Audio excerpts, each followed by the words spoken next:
Yeah. Guys, gals, and non-binary pals, welcome to another episode of War of the Shattered Sun. I am your humble double master, as always, the one and only Poutine Pastry, joined by my crew of castle crashers. We have the CGs, the Punk Yard Dogs, the Joe Mojos, the J Frost 747s, and the Wicked River 97s. I'm the Red Castle Crusher. I have a I scarf. want to be the pink heart one. They were handing out. Behemoth was handing out alien hominid scarves at PAX this year. Oh, that's neat. Nice. Yeah. Alrighty. Gamers, you know what time it is. Go ahead. We're going to jump right into it. Go ahead and do your test rolls while I find us some music. Over there. 17. 9. Why did my chat lock get so high? Emb. 5. 10. Move on. Natural 20. Take your inspiration, my friend. Thank you.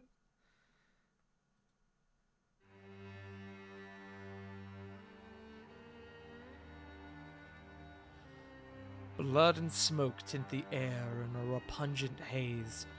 Exilia Regalia stands before the mighty Castle Mornstead, a powerful stronghold under the tyrannical rule of the Shattered Sun Bloodlord, Skull Worldfang. With enemies before them and their allies at their back, Exilia Regalia stands on the precipice of their fated confrontation with the Herald of Kutal Khan.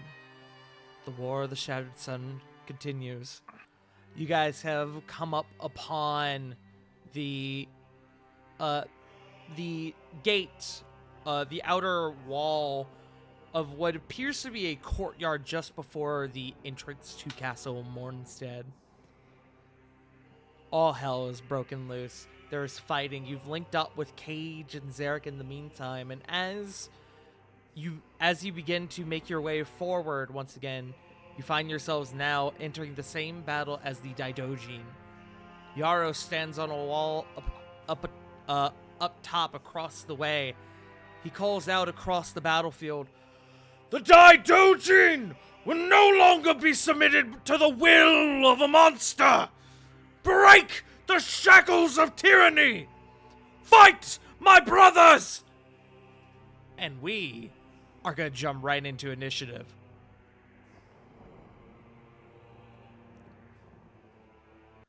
Big map. I've already given y'all your initiative for tonight. We're going to be using the initiative from phase 1 and 2. So, let me go ahead and do a little bit of let's do a little bit of let's do a little bit of old school.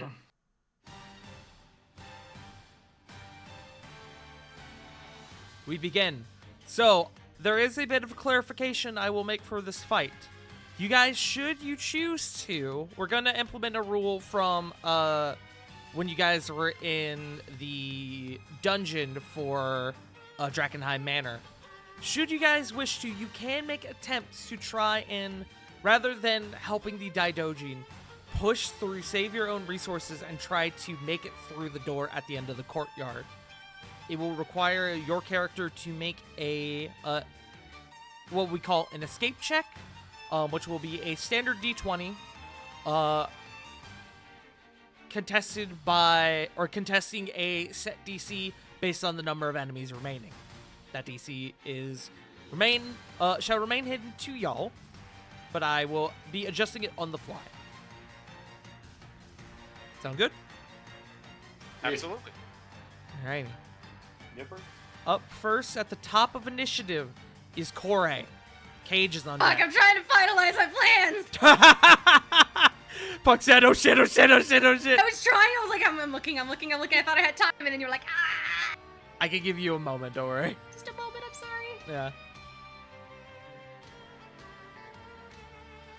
Yeah. As you're taking a moment, a reminder that looking across the field, you see that the Daidojin have squared off against the demonic orc hybrids known as Tanaruks, the larger half-ogres known as Ogrelons, and by the main gate, or the main door to Castle Mornstead, appear to be 2 Onis currently engaged with members of the Daidojin. Everyone who has a red icon, a red token border, is an enemy. The ones with the, and this will be for every encounter. Red, I'll say red. Red to yellow token borders are enemies. Those with white token borders are your allies. How tall again are the red guys? Which one specifically? The red ones. Oh, you mean the red the actual boys. red, not the red token, the red dudes. They are half ogres, so they're standing shoulder to shoulder with the Daidojin, and the Daidojin are easily upwards of 10 feet tall.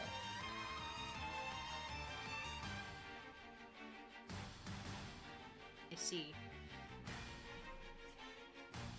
Yeah, so red boys are the Ogrelons, and then the smaller boys are the Tanaruts, and then the Cool. two So scary guys are the Onis.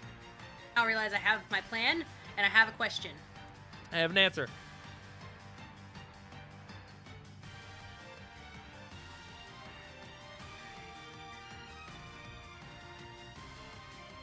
Jeff Frost, you heard? I'll restart the music. Let me see if... No, that it's helps. something on his end. Yeah, Okay. I can hear it too. My apologies.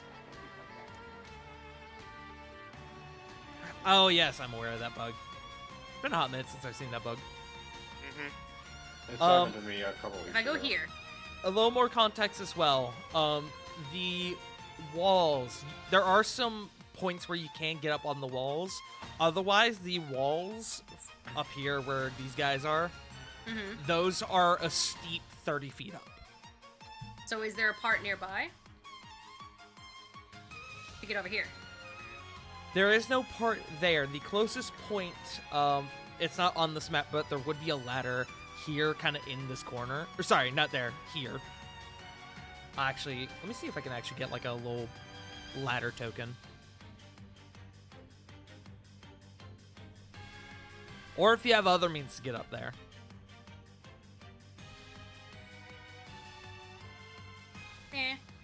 Here we go. I do have a question. I'll actually put a few of these down. What's your question, soldier? I get over here. Hold on,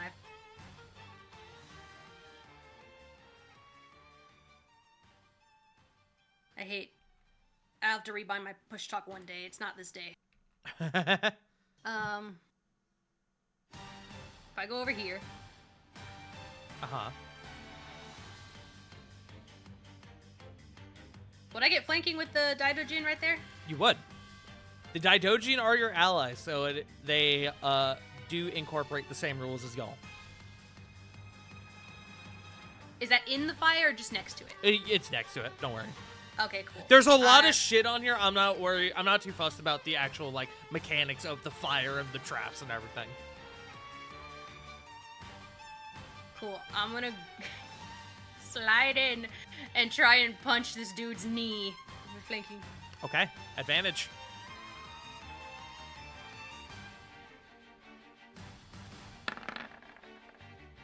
Nat 20. Good start. Ooh. Go ahead and roll your damage. As you quickly sprint into the fray. Oh, I'm so sorry. It's okay. As you 7 bludgeoning. As you quickly sprint into the fray and catch this guy unawares, clocking him in the back of the head, he stumbles forward and turns to face you. It's still your Can I turn. use my key point and bonus action to flurry of blows? Yeah, you do have a second attack. So if I use the key point, is that 4 hits? Yes. Beautiful.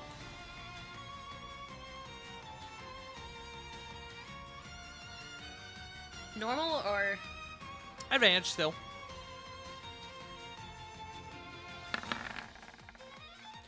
No shot!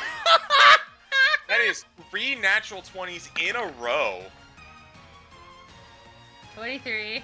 Uh-huh, uh-huh. 15 Okay. and a 25. No, it's 4 strikes total. Oh, it's 4 strikes total.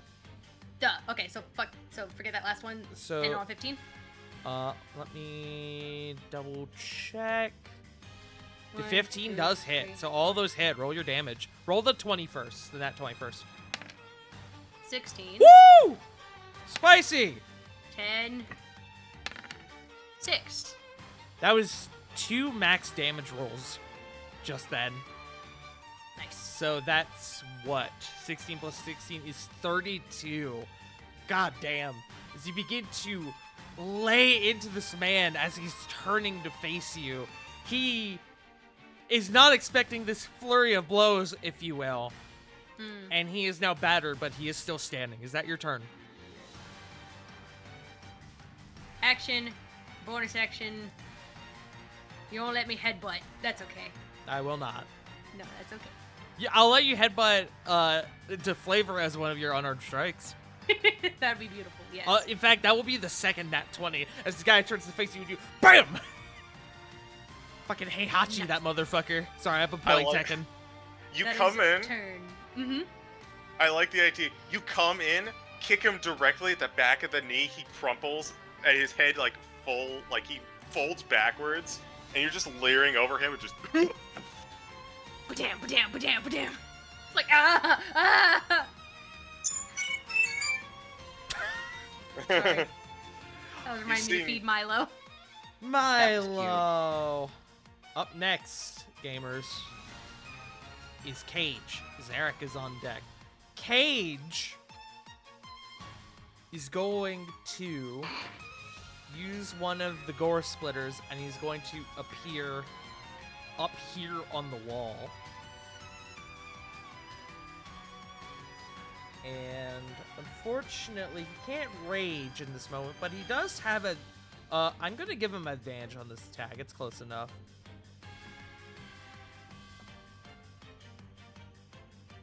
Okay. Not a natural 20, but that is a hit.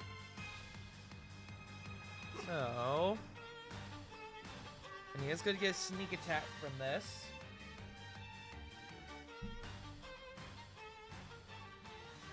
What was your sneak attack again, Cage?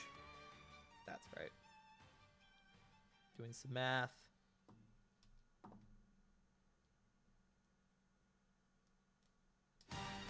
Cage with a nice 19 damage on his first strike.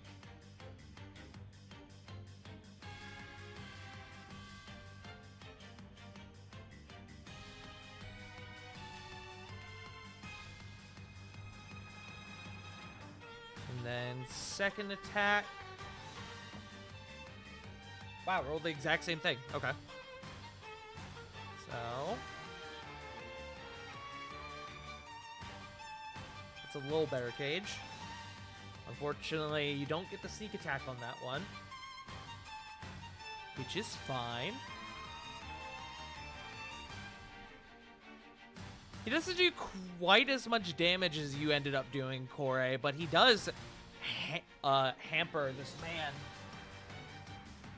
as he appears on the wall and starts assisting the forces on the wall. That is going to be Cage. Up next is Zarek, who is still under the effect of Foresight. Zarek is going to kind of follow in your footsteps, Corey. And he is going to... Does he have 30 feet of movement or 35? Hold on. 30, okay. So he's He going would to end actually have there. an additional 10 because he's next to Ravon. Perfect. Bam! He's going to get advantage on this, as he is going to unleash 4 swings on this man. Whew. That's a hit. Hit. Hit. And a natural 20. He's cracked, bro! Indeed.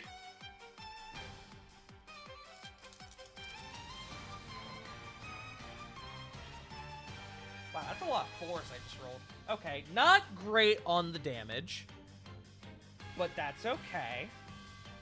The modifiers make a big difference. The damage modifiers make a big difference. So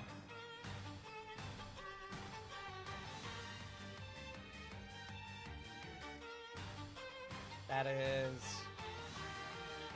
that much damage total.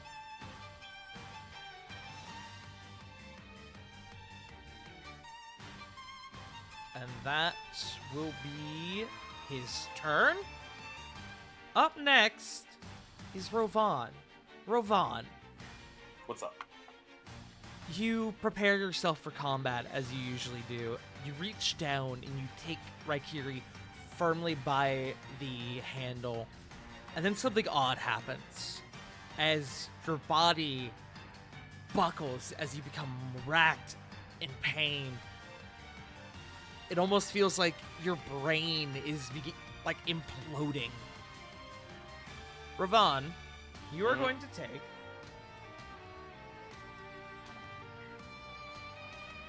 okay, not a great roll. 7 psychic damage. And you remember, you think back on the words that Raikiri said during your tribunal, and you hesitate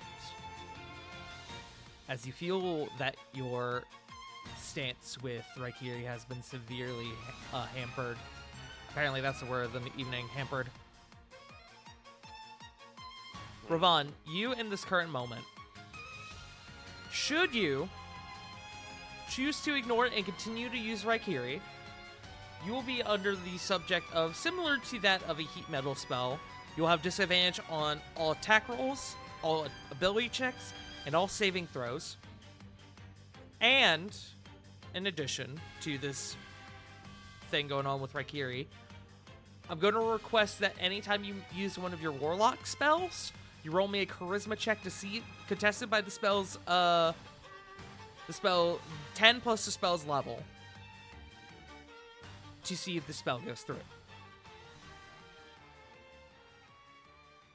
Copy that. Ravon will, in Celestial, as he's kind of holding on to Raikiri, go. I know we don't see eye to eye right now, but I need you to at least forgive me enough that we can face Skull together. And he's going to take his hand off Raikiri and switch to his spear. He'll move 5, Okay. 10, Step into your spear. 15, 20, 25, 30, 35, and go for this guy. Okay.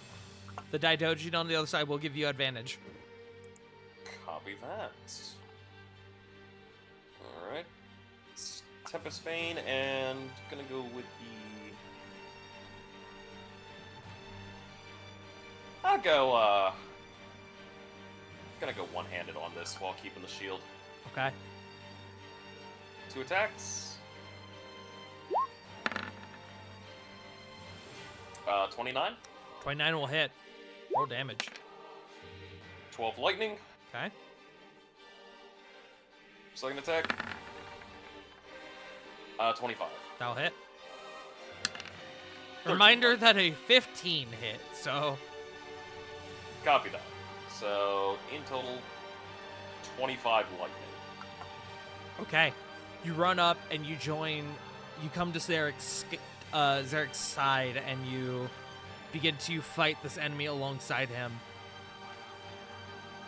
You do some damage. This guy is still standing, though. Copy that. I'm just trying to take a look.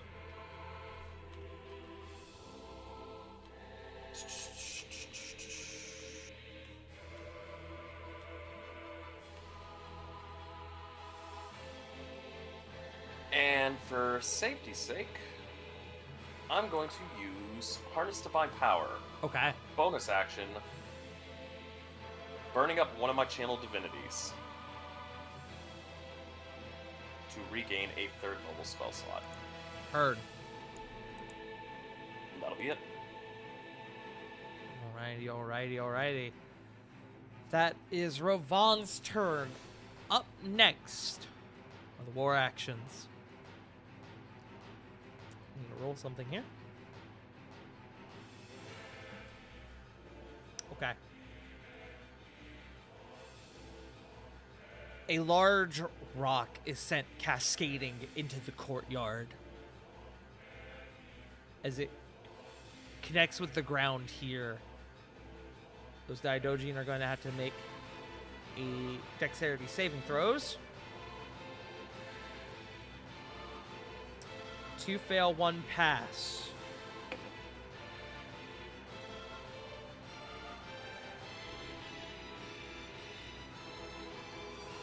Oh, wow. Garbage roll. Holy fuck.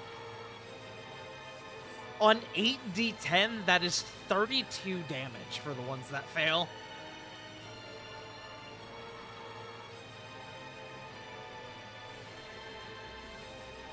And then that means the one that passed only takes 16.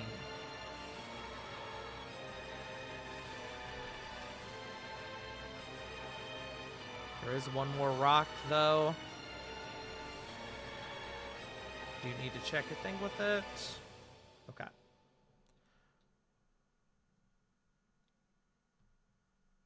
Let's see.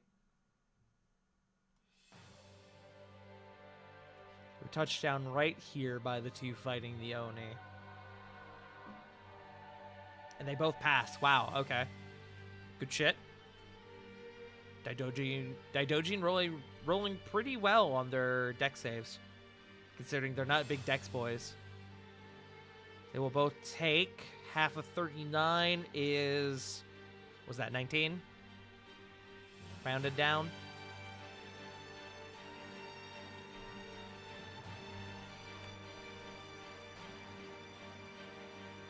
So they end with that many healths. That will be the war actions. Up next, Corvin. Flit, you're on deck.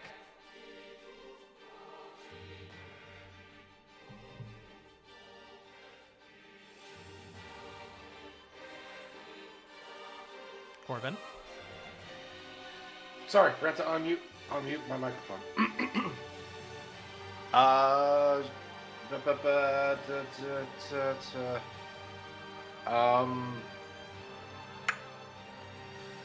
You know what? Just gonna make this easier on myself. 5, 10, 15, 20. Gonna go there. Gonna see a little guy over there and give him a little magic missile. Which guy? The guy towards the south. Okay, great. The little guy there. Are you using the Robostars? Yeah. Awesome. Roll it. Yeesh. 22 points of damage. As this Tanaruk is coming upon the Daidojin, who is currently outnumbered, facing off against the two, a hurl of magic missiles cascade striking into his body. He seems to take notice of you, but he is way over there, and you are way over here. Oh, what's the matter? Too stupid to come and get me? I had to put that on the map token. There we go. Map layer. Gonna use the remaining 17 to duck back behind the gate. Am I still able to see? Ooh, God, who has it rougher? Am I still able to see Corey over here? Yes. Okay, yeah. This is just a big arch. So you. Oh well, I didn't know if it was like barricaded or like I meant there was, like, doors in the way or something. It was a large set of doors which have been opened. I forgot to mention it. Ah, just a door. Got you. Well, I figured since you let me go through. Yeah. Yeah, that's cool. I just didn't know what the level of ajarness was. So but Corey's yeah, just the Kool-Aid man. Oh yeah. Anyway, and speaking of which, inspiration for Corey, and that's all I can do. How does this one work? I don't think I've gotten you Bardic before, or if I have, it's been a long time. It attack rolls and saves, or skill checks. You can add a d12. But also, if you want to, you can add it for any kind of spell damage you want to do. Nice, nice. Thank you. Yeah. Alrighty, is that your turn, Corvin? Yeah. Alright. Up next is Flit, and I'm very nervous about this turn in particular. Yaros is on deck. Don't worry, your turn is safe for now. Oh, thank fuck. For now. My encounter is For safe now. for the moment. Your encounter is safe for the moment. Flit is going to simply get into the fray and start backing people up. So this big boy right here. Yes. Actually, she'll probably be like right here, just so he can't like reach me. He's gonna get hit with a produce flame. All right, roll it. Where were you? My massive list of attack and spellcasting. There you are. Jesus. 20. That's Yeah, some nasty damage. That's a dang good roll for produce flame. You cast Produce Flame, and this Ogrelon is caught in the flames and begins to back away as he's pretty severely burned. The Ogrelons are not nearly as durable as the Tanruk, so that put in some fucking work. He is still up, And- though. He is still up. That is going to be the extent of my turn. I'm just going to position and fire. For reference for everyone, anyone who has a red token means that they have been damaged by various sources. Beautiful. Hey, I've got a question. I have an answer. What's that? Those are stairs. So is that like an open door, another open doorway? Oh, this here? Yeah. No, that's just a wall. So this is a higher level. Yeah, so stairs go up. Is it? There's no door or anything. These are just columns. They look like sconces for torches. Well, I meant in the middle. Like, is it a door? Like, is it blocked at all? No. Like, it goes up. Okay. That's just for next go round. Yeah. I was wondering since you were pointing over there. Yeah. Up next is Yaros. Let's go, Yaros. All right, Yaros. I can roll one of these.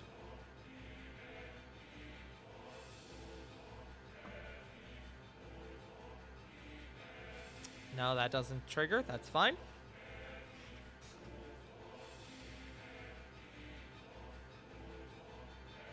Let's see. Let's see.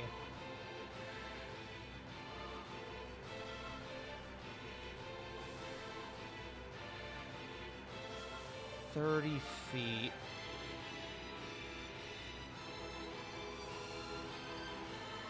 How far is 30 feet? Yeah, it doesn't make it worth it at that point. Okay.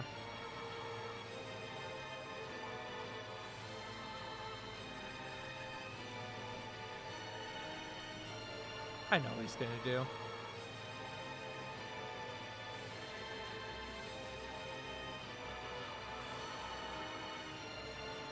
Ten-foot radius.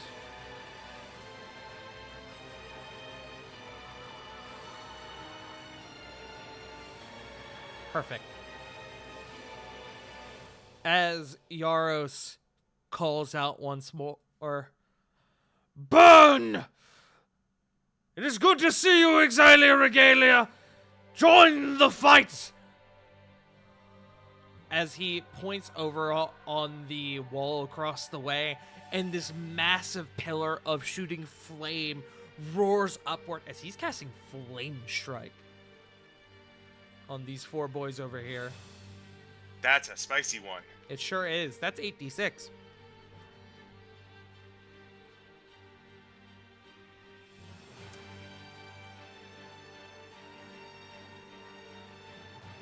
I rolled the damage before I rolled the saves for some reason, which is fine. 37 damage total. 15 of it fire, the rest of it radiant. The two Ogrelons fail severely. One Tanaruk does not pass, and the other got a natural 20. As you watch as the two Ogrelons up here are completely caught up in the blast and perish on the spot. One Tanaruk is pretty heavily caught up in it, but does seem to walk out damaged, but not broken. And then the other one seems to shrug it off for the most part. Now I'm just gonna do a little bit of math.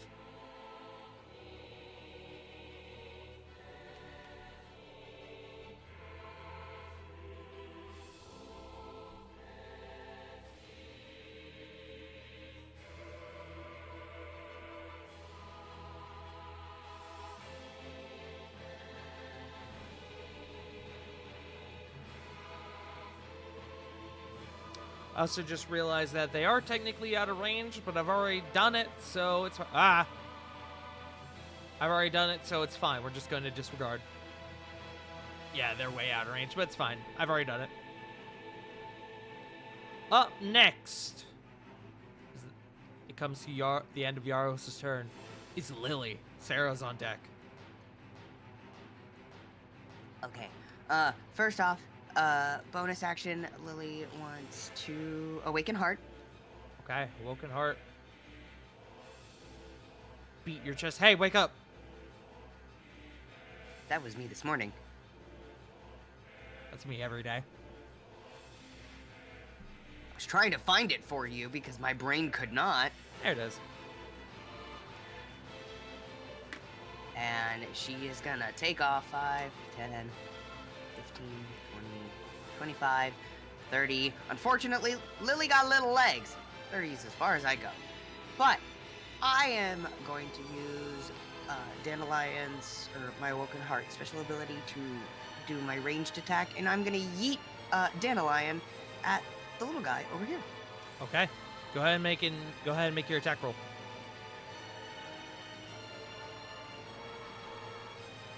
I can read. There it is. 22. 22 will hit. Roll damage. 20. 20 radiant. Spicy. Okay. Good shit. Is that your turn? That is my turn. Okay. Up next is Sarah. Joe, that's all you. Sarah is not here yet.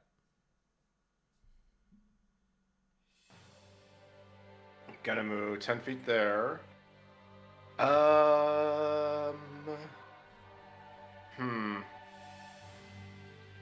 What wonderful serendipity. So, serendipity. Yes.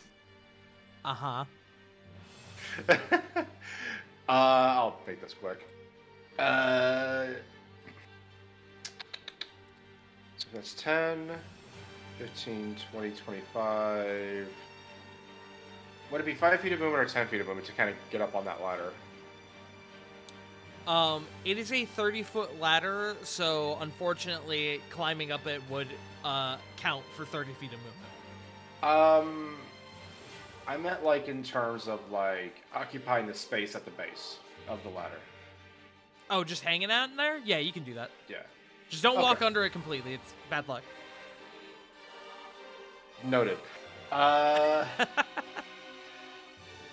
Isn't that a thing? Like you don't want to walk under a step ladder? It's like a folding ladder, I want to say. Oh, okay. Yeah, it's like the V ladders. Okay, that's fine. Then. Gonna go ahead and do a little.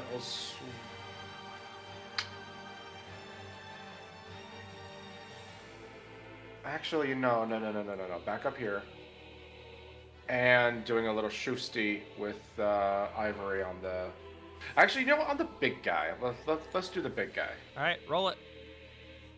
There you are, Ivory. 18. 18 hits. All right, sweet. With sneak. Don't bother rolling your sneak. Save it. Sweet. As the guy who's still reeling back from the intensity of his burns, a large chunk is blown out of his shoulder and he falls back at the impact of the shot from Ivory. He is down. Second shot.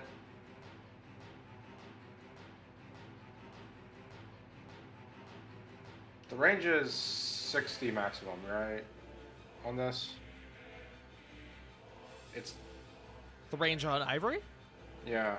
Let me check. Should be the range of a standard revolver, which I'm going to presume is higher than 50, or it is 40 to 120. 40 to 120. Awesome. The big guy over here. Yeah, he's getting a round put into him too. Do it. Bip. 23. That'll hit. Roll damage. Roll your sneak. 20. Okay. Sneak. I said sneak. 15. Nice. As Ogrelon descends upon the Daidojin, his head is blown. His brain is blown out the back of his skull as Sarah nails a boom headshot on this man. Double kill. That's her. Okay. Alrighty. Up next are in a bit of an order, all kind of lined up together appropriately enough, are the Daidojin, the Tanaruks, and the Ogrelons. They don't share the same spot in initiative. They just all happen to be right next to each other in initiative. So I'm just going to kind of do all this at one time. And I get to do a lot of math. As Woo! I'm not doing individual turns for all these fuckers. Fuck that. But these two will descend upon them.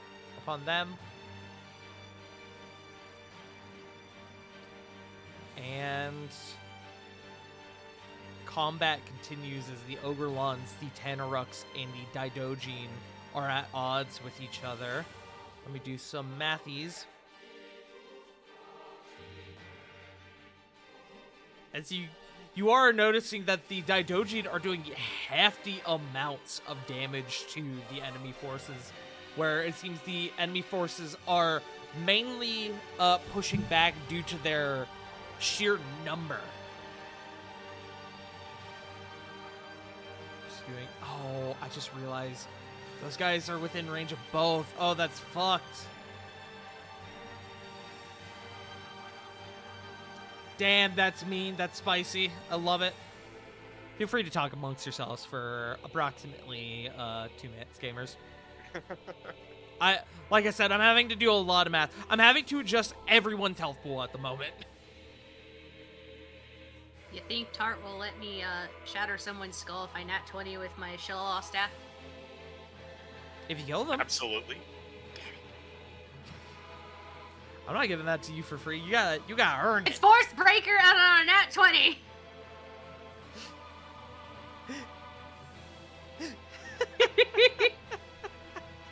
I'm just like, maybe?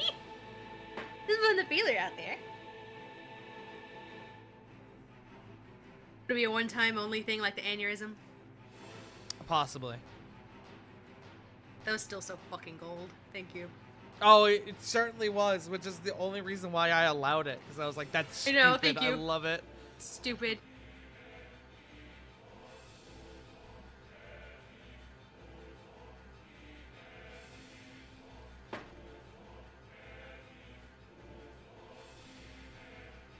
I'm gonna be here for a hot second, so please, like, legit, feel free to just chat for a moment. Also, hi, Sarah. Hello, I'm here now. Sorry that you came in, like, right at the end of your turn. I have another thing I wanted to say, but it would require the DM brain. That's not the point of us talking amongst ourselves. The point is to let him do his thing. Y'all can do whatever you want. Y'all can talk about whatever you want. Just know that I am listening. Smile. So I wanted to do a pole. Could I do a pole vault? Potentially. Don't you have a extending staff? Dude. That'd Oh, be yeah. the one to pole vault with. Mm-hmm. Or just What like kind of setup would that require, I wonder? stick it up. Bonus action and turn? Like a whole I turn? would say you need 10 feet of space, and then I would make you roll a check. Oh, see, I thought Corey would just like stick the pole into the ground and ride it up like an elevator, like a reverse fireman's pole. Yeah. Yes. Okay.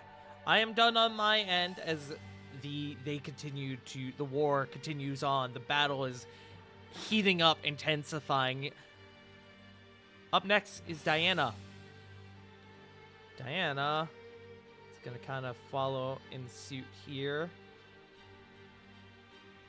And she sees that you're not quite up to where you were before, Lily. So she's actually going to come over here. She's going to drop another healing word on you. Huh. Thank.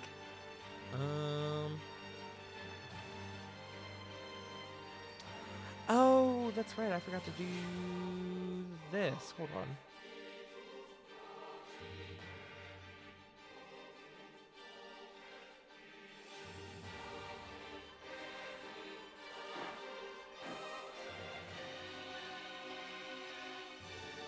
Hey, good news, gamers, by the way. I don't think I mentioned it. Diana did get her 9th level spell slot back. Oh, wait. No, she didn't. She couldn't take the short rest. Nope. Damn, don't that suck? It do. I was wondering Yeah. why I still had all of her hit dice. I was like, I'll just go ahead and spend those real quick. Nope. Dumb idiot. Lily, you are gonna get this just at level 1 for now. Actually, sorry, Lily. I'm gonna give you something else, but it's not gonna be Cure Wounds. Diana's gonna cast Bless. Hashtag bless. Bless on Lily. So Bingus, Bless on Rovan, and Bless on Jorge, as y'all are the 3 currently engaged in melee combat.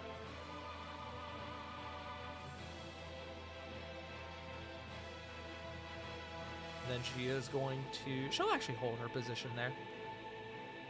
That is Diana. Up next are the Onis.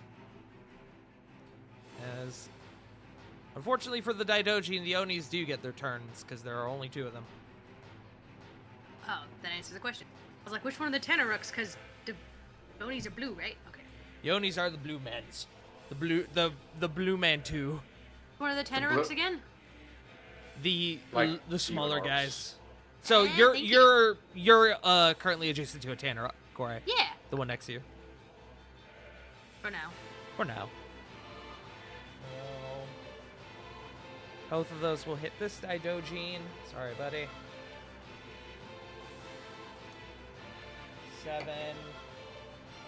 Ooh, that one was more nasty. 7. I cannot think. My brain has stopped working. 7, 15, 20, 29 to this Daidojin. Over up here.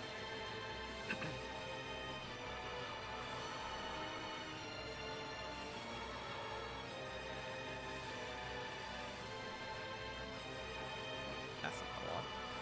There we go. And then to this one. A hit.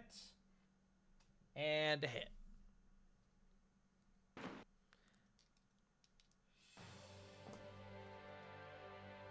$10, 14. Oh god, and then almost max damage on that next one. Ooh. That 14 immediately goes up to 18, 28, 37 damage. Thankfully, that guy was at full health, which actually he shouldn't be, so I will correct that real quick.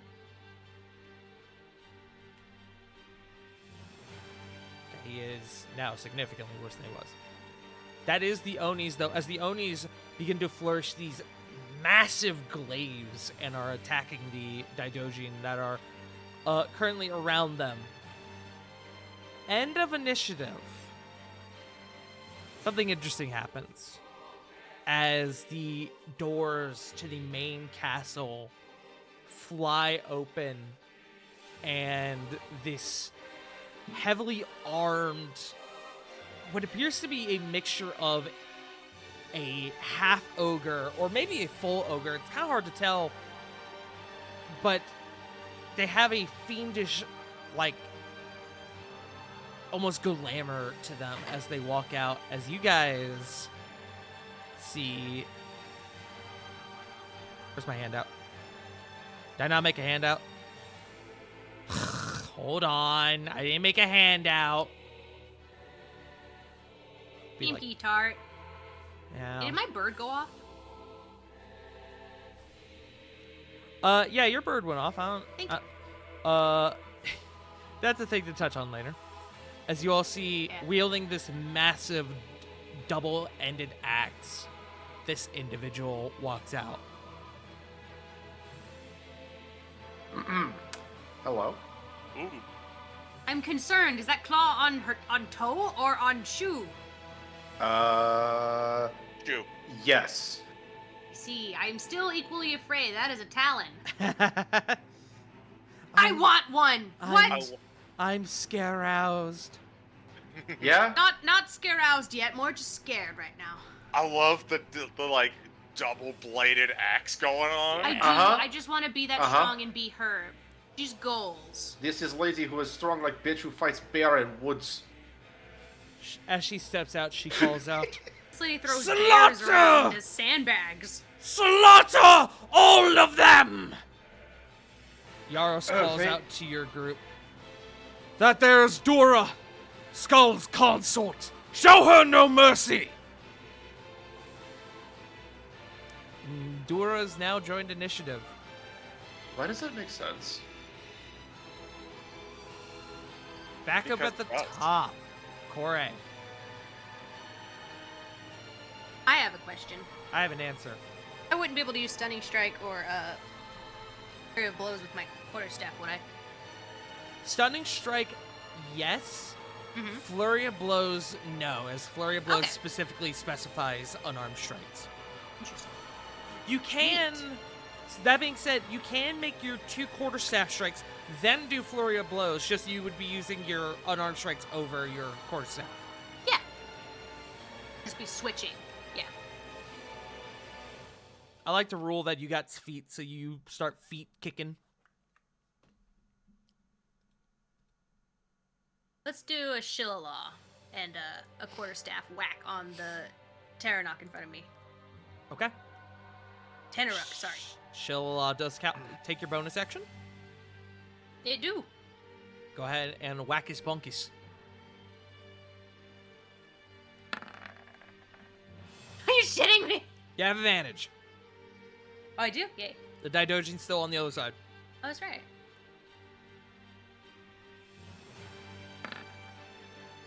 Soft 20. 20 will hit.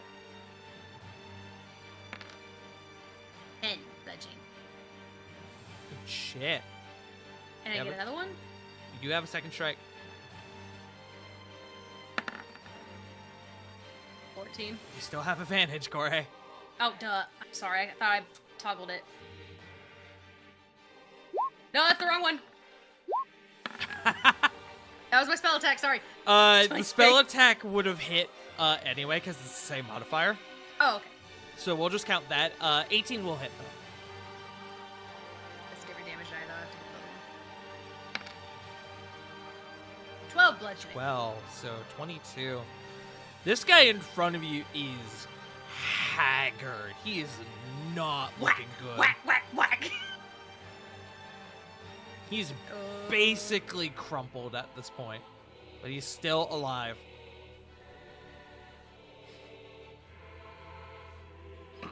No, I already used my bonus action. It's turn. Okay. Up next is Cage, who is now going to spend his bonus action in Rage. Rage the Cage. Alright, Cage. Oh, fuck, that's a natural 20. Alright, let me just get a few of these. Hold on.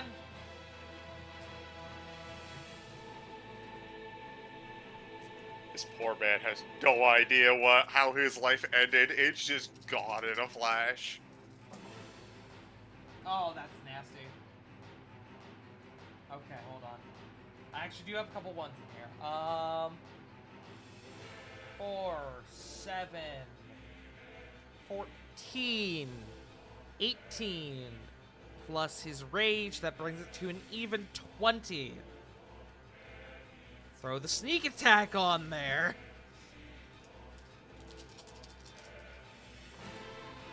Oh, Jesus Christ. I'm not even gonna count that. Yeah, he's dead.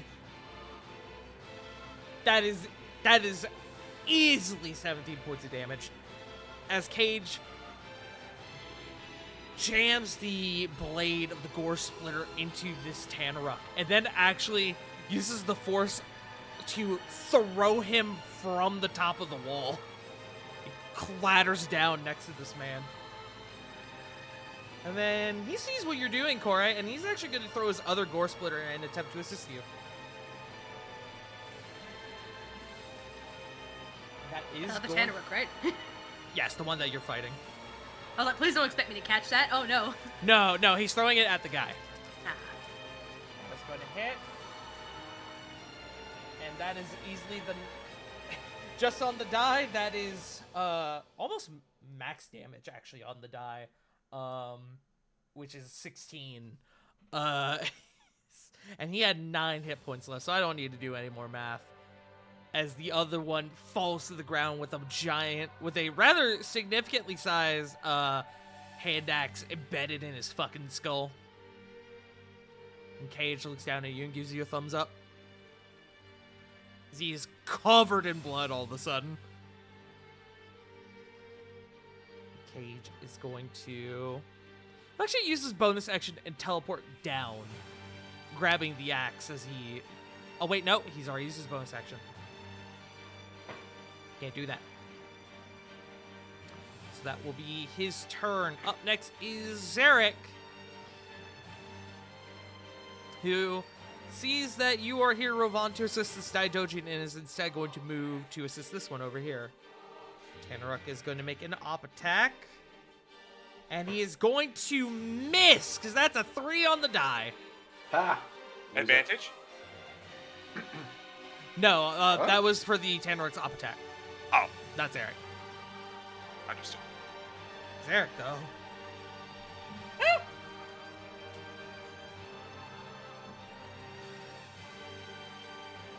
That is a hit. I need to check Zarek's sheet again.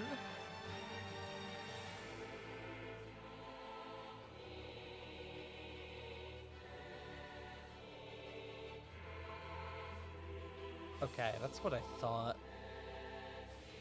Okay. Great, so we'll just do these normally. Okay, great. So that is a hit. Hit. Hit. And that one's barely hit, actually. That was a low roll. So once again, Zarek landing all of his strikes. Gonna start carving into this motherfucker. Oh my god. Jesus. That's some fucking damage.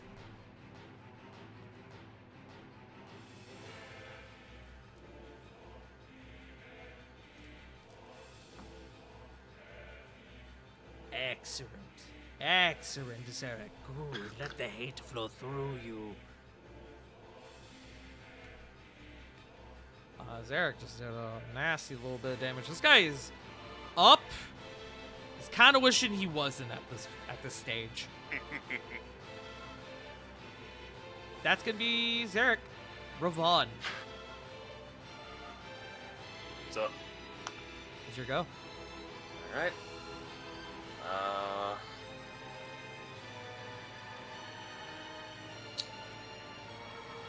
Gonna go... Going to just second verse, same as the first. Going with spearing this dude. While kind of just talking to Raikiri, going, I know you are pissed, you have every right to be, but please, I need you to at least help not just me, them. They don't deserve to die for my fuck up. And going for 2 strikes with Tempest Bane. Okay. Go ahead and make your attack. Your attacks. me. 34? I'll hit. Roll damage. Only 11 lightning. Alrighty. Got one more, though. Yep. 20s? Yep. 15 lightning. You ram your spear into this Tanaruk before you, and he crumples to the ground. Good shit. Is that your turn? Gonna use my speed. I'm assuming climbing the ladder is also gonna take speed, yeah? Yes. How much would it be to move up that ladder? To climb the entire ladder is 30 feet. Okay, I actually could make that. 5, 10, 15, 20, The Tanaruk will not make an op attack on you. 30. Okay. I'm gonna be up here. Okay. Reach to the top of the wall and you see one Daidojin who is surprisingly holding his own against the two Ogrelons descending upon him. Understandable. The Ogrelons are actually genuinely pretty beat up compared to the Daidojin, who has pretty minor wounds at this stage. Gotta give a thumbs up to this Daidojin and go. A silent acknowledgement of, hey, you go. And that's it. Okay. Up next are the war actions. Okay. Rolled it again. Excellent. 2 more big old rocks.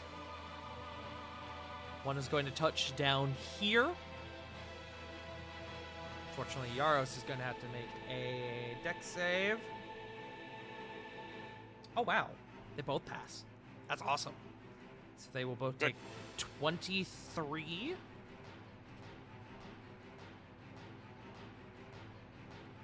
Then the other one...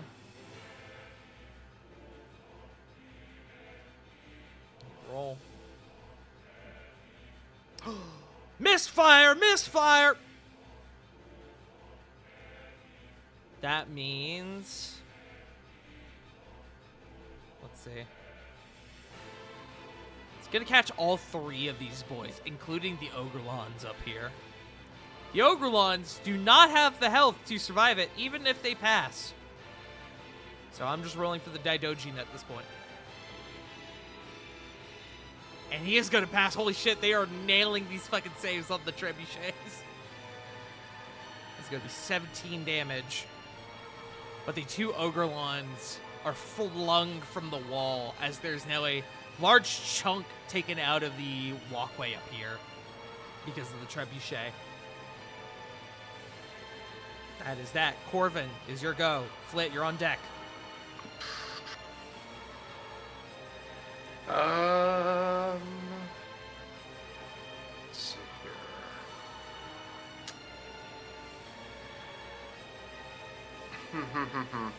How high up are the walls? 30 feet. That is perfectly fine. Bonus action. I kind of want to like pop up like right next to this Minotaur right here on the left. Uh-huh. He'll kind of wobble a little bit, trying to gain his balance. See the Tanaruk there? Oh gods. No. I'm just gonna go ahead and just use another magic missile on him. Okay, go for it. Yeah. 25. Spicy. The Tanaruk has definitely taken some damage, but he's still up. Let's fix that, shall we? Bonus action. Sorry about that. I mean, the moment I saw your face, I just had to recall because of the sheer ugliness. Vicious mockery. Mockery. That's actually pretty good on the damage, too. That was good on the damage. He did well on his roll, but I don't think it's gonna pass. Hold on, I'm finding a sheet. No, it sure didn't, as he has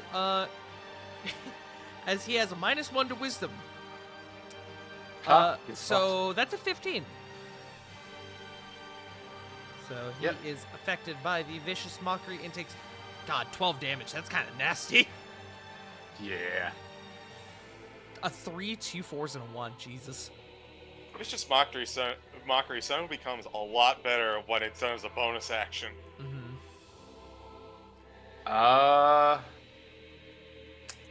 Realizing that he's on the edge here of glory. 5, 10, 15. Trying to get around towards like the more stable boxes over towards the south part of the map. And that is turn. Okay. Up next are... Let's see. Next up is Flit. Yaros is on deck. 5, 10, 15, 20, 25, 30. You are Now now you should be at afraid the of base mine. of what appears to be this rather large bronze statue of what you presume to be is a dwarf on a horse. You presume it to be one of the actually, you know what? History check. Right. Advantage. Think about it. Advantage. 20. You saw this figure when you were back in Cage in the sanctuary. This is Ymir Stoneborn or Stoneheart. The hedge honcho himself. Mm-hmm. So, I believe now I'm about to complicate your encounter. Please do. As Flit gets into position, seeing all of the fighting around her, and she reaches into her bag, running low on options. She's looking for something, and she finds, from way back in like episode 40, It's been over 100 episodes. I'm going to pull out the scroll of animal shapes. It's time!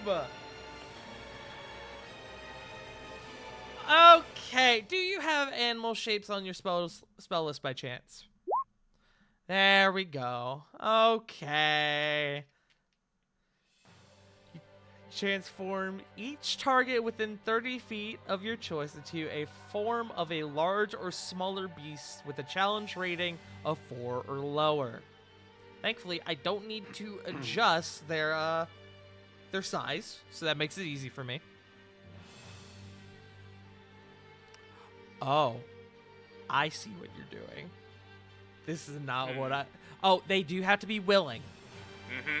I'm not going for a disable. That's not what this spell is. Okay. This is a buff. Yes, I saw your line. I thought you were aiming at the Oni's Endura, and I was like, meh, meh, meh. Yeah. But every single Daidojin in the courtyard is within 30 feet of me, and I would like to Except help this guy ensure. down here. What? Oh yeah, he's out of it.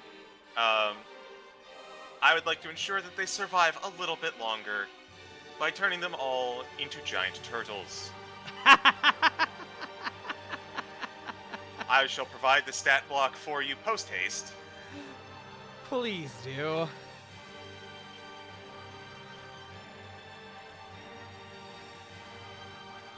So because of the way I'm functionally running this encounter for the Daidojin and the Tanarux, so I'm going to be adjusting my values for what I'm doing for this. Valid. Giant snapping turtle. Oh, I love it. Oh, that's wonderful. That is of severe benefit to a few of them. I believe it.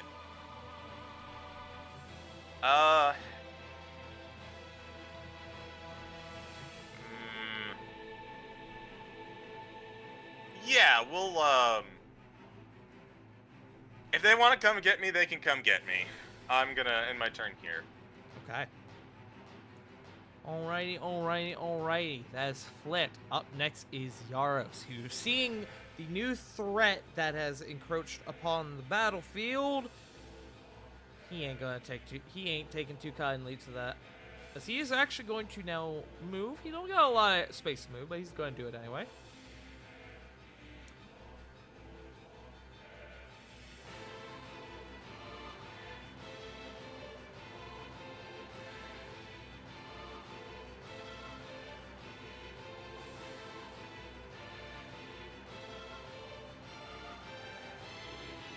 What is the range on this? First of all, I need to determine how far he is.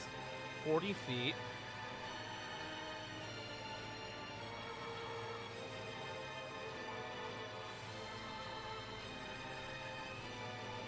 He may be willing to take the... Oh, it's 60 feet.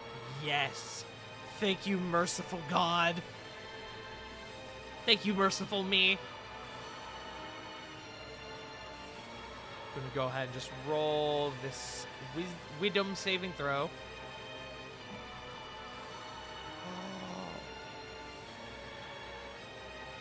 Oh. Yaros puts his hand out and he takes his staff in his other hand, and you can see the energy flowing around him as he reaches out and he casts Hold Person on Dura. Yeah! And as Dura is roaring commands to the Onis around her, she locks up.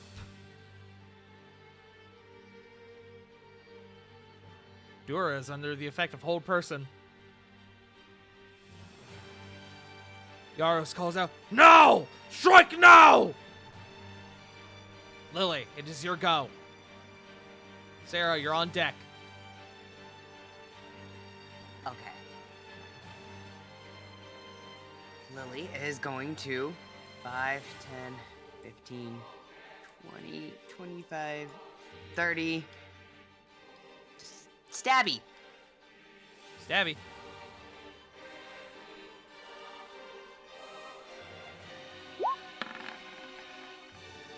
$22.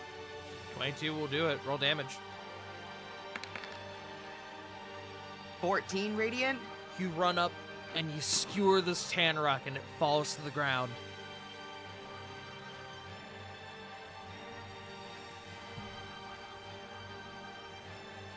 I have no more movement though. But you do have a ranged attack as your second attack. Okay. Lily's just gonna, after stabbing, pull it back and then yeet it at this one right there. Okay, roll.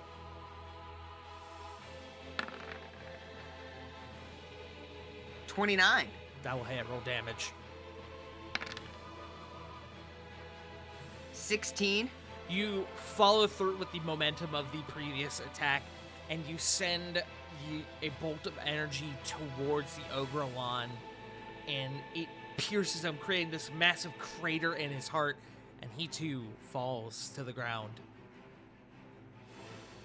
Oh. Double Lily- kill. Lily's just kind of standing there real proud right now. Good shit. That's my turn. I ain't got no more movement. Punk, I hear you. Hold that thought, and I will get back to you, okay? I also need to check something because I see what you be spewing. But effectively, yes, to answer your question. Nice.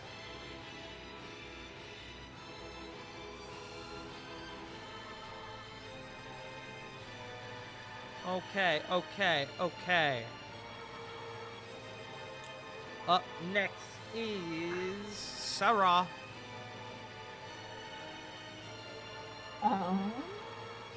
I'm like on the bottom rungs of this ladder, right? Is that what I heard? Yes, you're around the base of the ladder.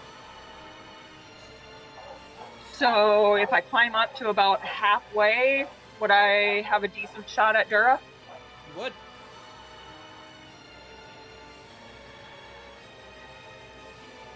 Alright, I'm going to do that then, and we're going to take a couple shots at her.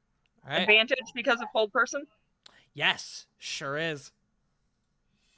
Ooh, auto sneak. Yep. Potentially.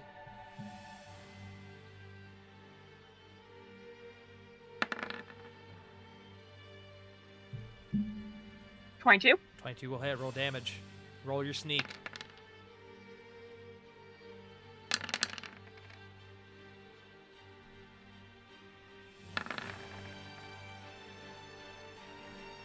That will also And hit. 28.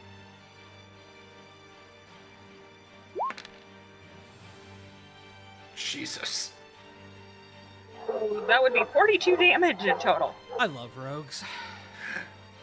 Absurd. And Raven can't do anything, but she's going to... Intimidate. I can't move Raven. Oh, I know why. Because I originally gave Joe control. Hold on.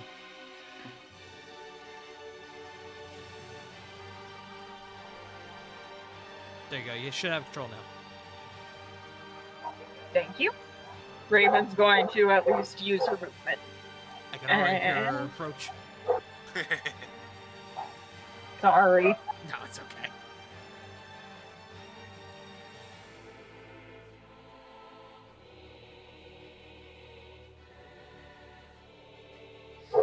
And I think that's going to be my turn.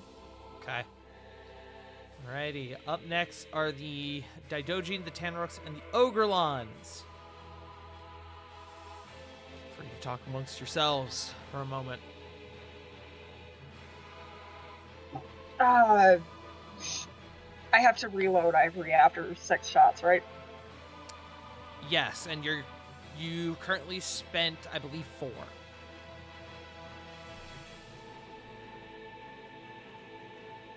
You guys Is that do including the 2 I just did? Yes. Because you've only had 2 rounds thus far.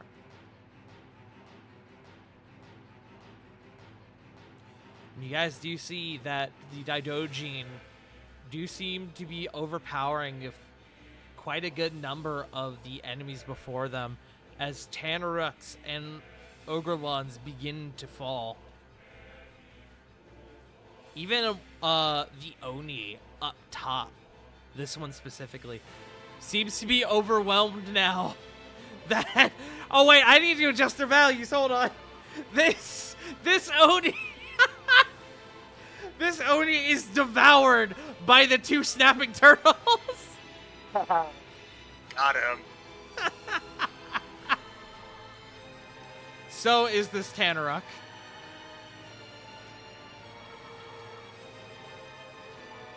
Hey, I have a question. I have an answer. When you said pole vault and I need 10 feet of space, 10 feet of space to land? 10 feet of clearance on the ground. So you'll need to have 10 feet between you and the wall. I can do that. Is that part of my movement? Like with the check? Yes. I'm gonna say yes for now. Well, no. I'll say I'll say it counts as half movement. Okay.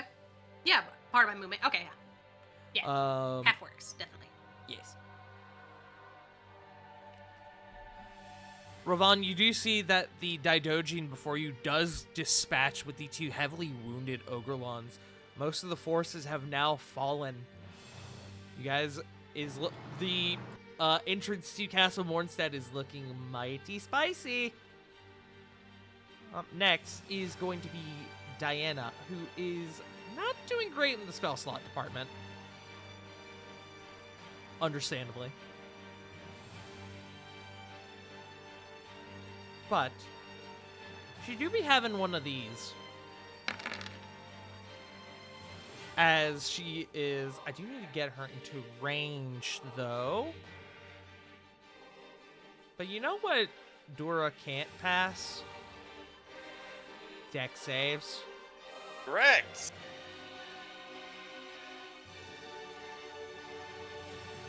And that would put her on top, on the first step, which would just barely give her clearance to see Dura, just enough due to Dura's high stature to be able to cast the spell. So Dura is just going to take 19 radiant damage. I can't do a damn thing about it.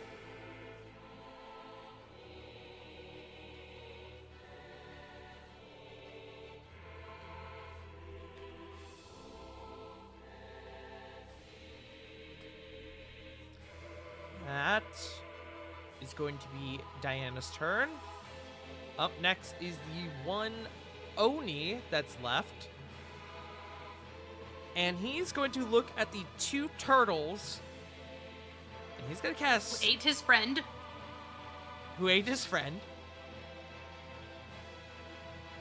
Actually, that's a good point. His friend did die, but he is currently being descended upon. So he's going to actually move here. Intimidate. Then... Oh, Zarek, you lucky bastard. Laughs. You And know... also being just out of it. You know who's not out of it, though? Hey, Flit. Hi. As the Oni throws his hands up, and he's going to cast Cone of Cold. It's a one-time cast of it for the day. So, I need, from Flit, I believe that is a Dex save, as a Constitution saving throw.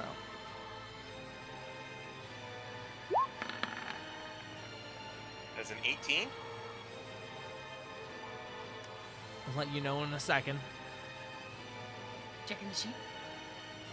I'm trying to, but D&D Beyond likes to fucking make me verify every time I log into this fucking website. It takes half a year.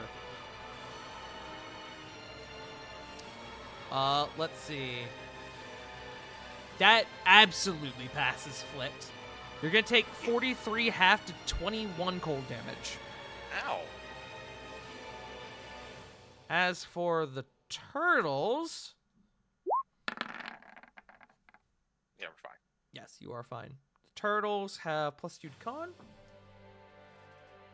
And they both also pass. The Daidoji are cracked! They're cracked, dude! Oh my god, I forgot you changed them into turtles! Turtle. Let them eat.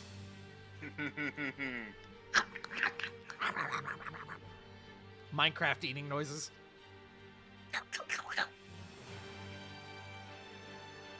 And that is going to be the one Oni that remains. Up next is Dura, who can't do a damn thing. She does get to re-roll the save at the end of her turn. That's a 2 on the die! Let's go! She's stuck! She's more for effect anyway. Hey, Corey, it's your go. Whoa! Why are you saying whoa? What? She I said rolled a hello. 2. Oh, hello. I thought you said whoa. Stupid. I heard whoa too. I was I would like to use my pole vault, please. Okay. And land right her. Oh, I see. Yeah. All right. Go ahead and make me an acrobatics check.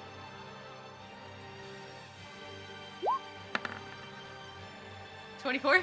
24. You were able to land there just fine. Go ahead and move your token. Nice. That will, for the moment, expend half movement. So that's I will say, though, it will... 20 or 25? Because that's 45, so Round- I don't know which way to... round down, so 20. I will say, though, that doing that will cost your bonus action in exchange Okay. for the half movement. Cool. So that is a bonus action and half movement. Okay. Yes. I think that's, So that's I 20, think that's fair enough. 25, 30, 35.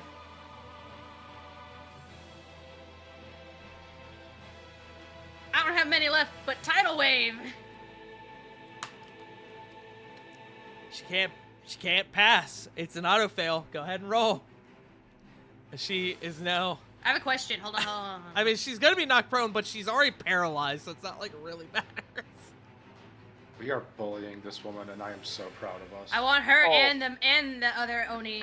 Okay, I'll allow it. Fuck it, why not? We're balling right now. We're free balling right now. Free ball. So go ahead and roll your 4d8. I'm gonna roll the save for the Oni. 14. It's dex save.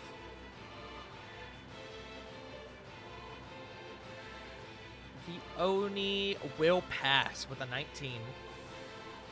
So he'll take 7. You do see the paralyzed figure, the non-moving, almost statuesque form of Dura, though, just kind of collapses onto one side, like rigid, because her body physically cannot move. Like when you And knock I an did action, kind of waterboard her just now. it's like when you knock an action figure off the shelf. Yeah. It really is. So she is prone. And now wet. Not the kind of wet Skull would wish, though.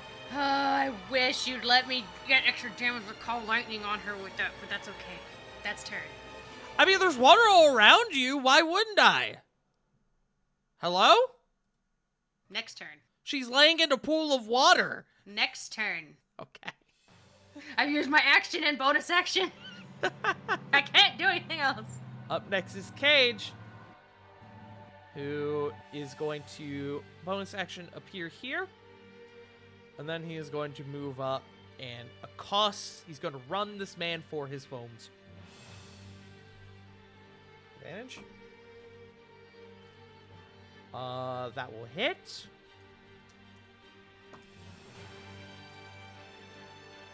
That is not great on the damage there. But that's fine. That's 12. And then with sneak attack.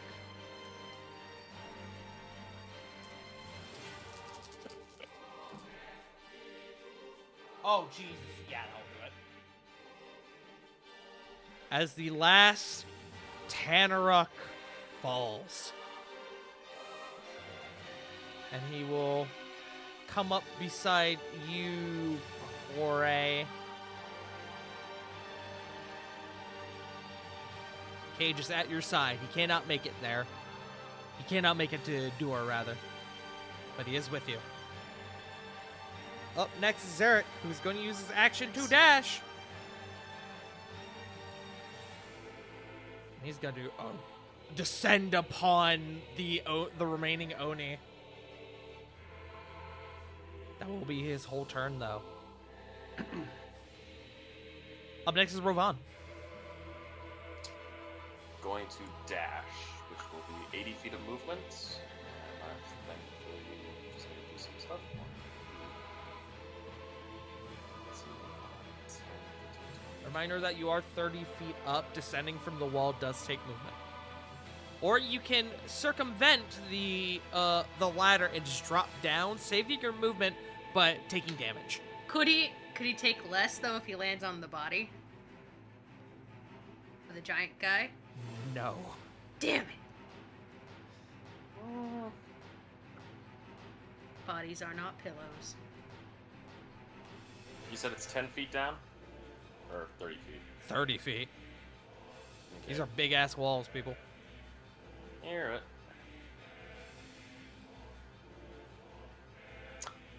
Yeah, I don't think I'm gonna be able to slide down the ladder, but... Not your weight, big guy. You know what? Acrobatics! It's fine. It's fine. You know what I'm gonna do? There's still one guy alive up here.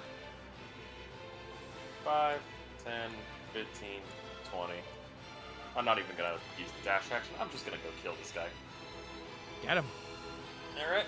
2 attacks. One-handed spear with advantage. Roll. 31. That'll do it. Roll damage. 14 lightning. You run this man through, and the now actual last Tanaruk, because I forgot he was there, falls. Alright, last of them. Just the only and, yeah. I wouldn't know if I would call you wife. Consort. You know what? I will use what was previously said. Consort. I call her handled.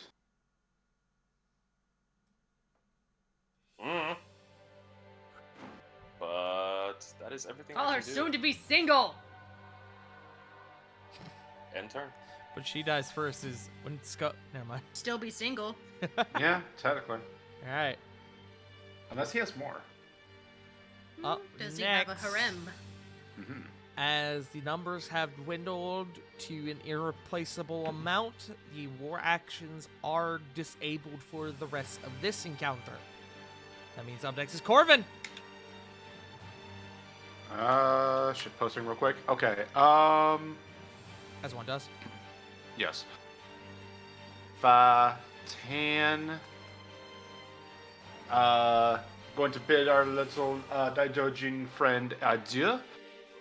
Grab onto Rovan's armor, and we will dimension door. Oh, I don't know. With Rovan in front of me,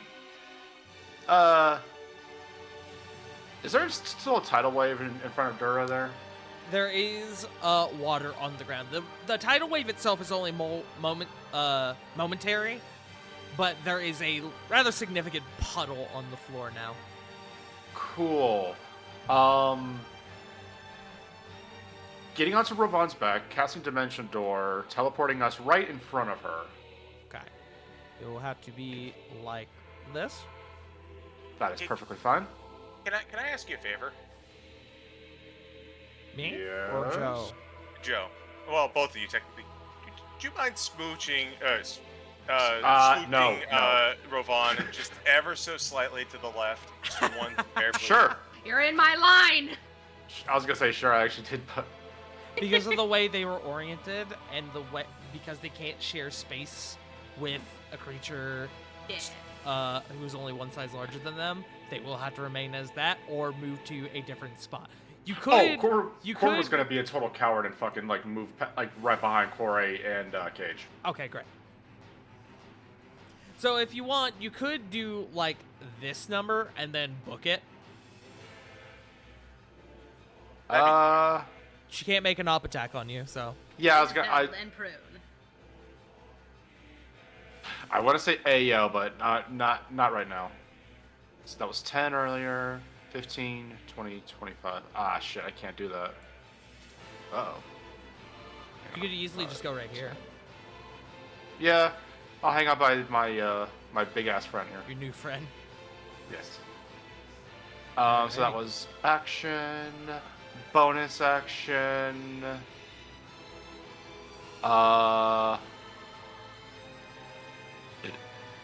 Can I see the Oni?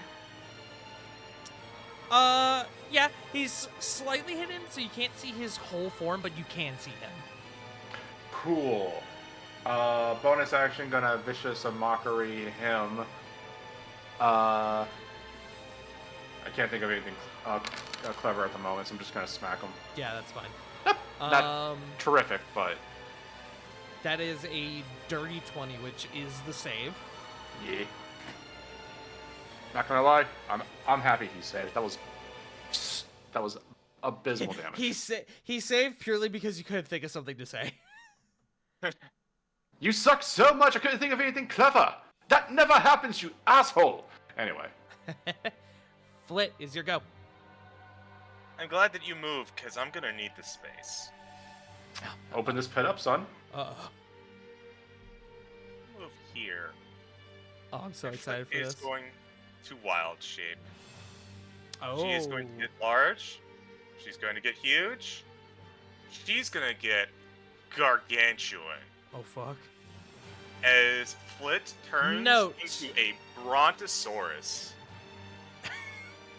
Note before you do this, if you are to do this, I will say you will not be able to fit through the door. Should you choose? I already thought of that. Can she Okay. break it? I don't want to break it. It's Aw. Page's place. Aw. I know I can't fit through the door. I don't fucking care. This is too cool to pass up. I will even put you right there. You can share their space. As the brontosaurus just kind of charges in, it's going to turn around and whip her with its tail. Is that an attack roll? It is an attack roll, plus 8.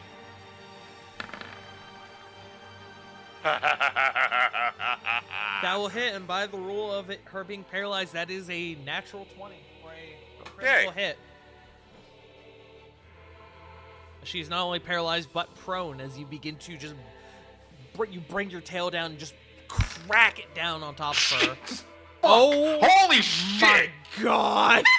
80. 80. Christ! She cannot move, but you hear the bones in her body snap. She Several is wet cricks. she is still alive, but that I'll just let you know above game, that was just over half of her remaining health. She's still alive. She's wishing she wasn't.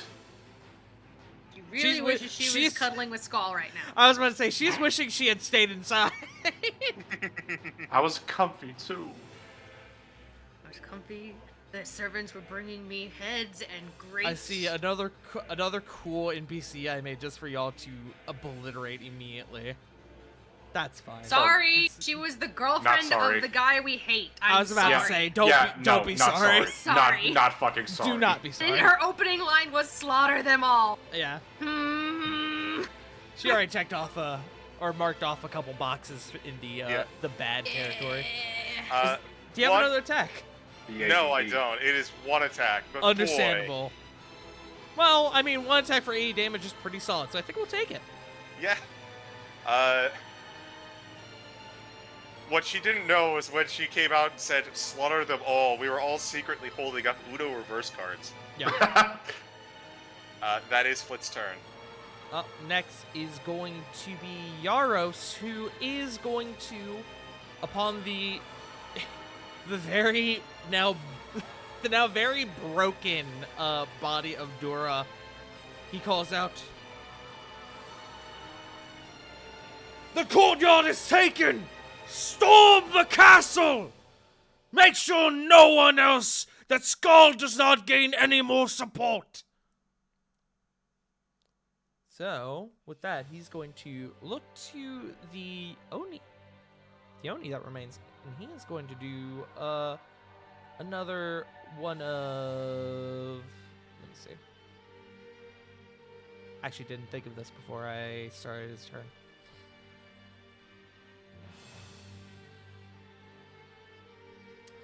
Actually,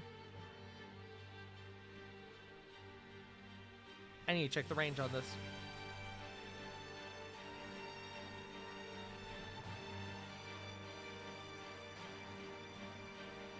Awesome. Great.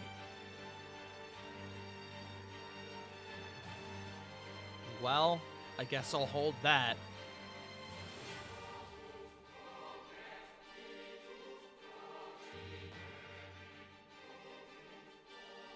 Oh, he does have that though. We'll actually do that. All right. I need to just check a line. Great. He looks down to your group and he goes, "Exile and Regalia, go! We will hold the line out here. Your quarry waits within." And Lily, he's gonna look to you, and he's gonna cast Heal. Seeing as you are the most, currently the most damaged person in your party. Enjoy those 70 hit points, gamer. Ah! I needed that. I know you did. I have been very lucky to not be hit yet. You said how much? 70. Big old 7-0. I don't even need all that. I'm back at full. Fun. Fuck yeah. Jesus, bun. Fun. Are you ovulating? I gotta say this. That's a quote channel if I've ever seen one. Finally, it's not me. All right. Bun, get in there. Bun, get in there. I'm just gonna do the next best thing and clip that for physical evidence. I am laughing so hard. Alright, just And snagged. Okay, you're doing it, Punk. Great. Awesome, I don't have to. All right, that is going to be Yaros' turn. So up next is, hey, look, it's Lily.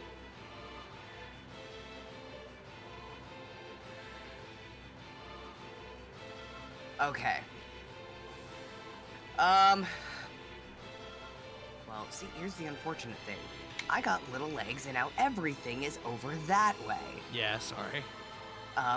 So 5, 10, 15, 20, 25, 30 little legs. Oh yeah, I could.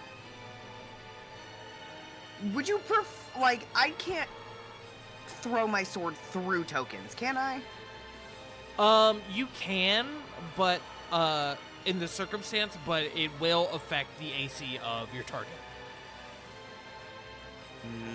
Never mind then. With that, I am. And of course, you do run the risk of hitting your allies. Just give me a second to check my. See if I have anything to do that will give me more distance, and I don't think I do.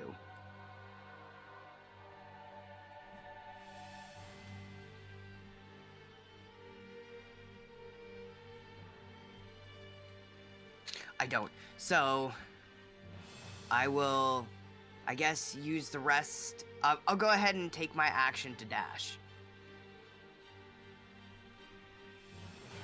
That way I can make it closer. Okay, do it.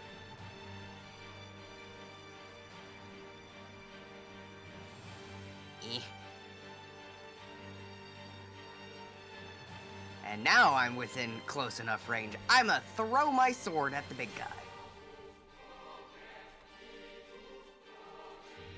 Get him. 21. Wait, you use your action to dash? Oh. Would I not get my second action with the... No, so the Okay. So the attack action is all or nothing. Okay, yep, that's fine then. I am here, and that is my turn.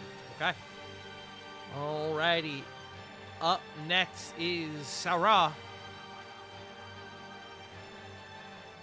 Right. Test roll, baby. You. Oh, yeah. I Yeah, go should do ahead and that, roll your huh? test roll. Damn, so close. 18. So Yaros said they would hold the line out here. Yes. Who looks rougher, Dura or the Oni? I mean, it's pretty even at this point. Pick one. Honestly, yeah, pick one. I would say Dora would be the easier target. Picking her. I have a plan. How about I have 2 attacks? I don't have to pick one. You can do both. That is true.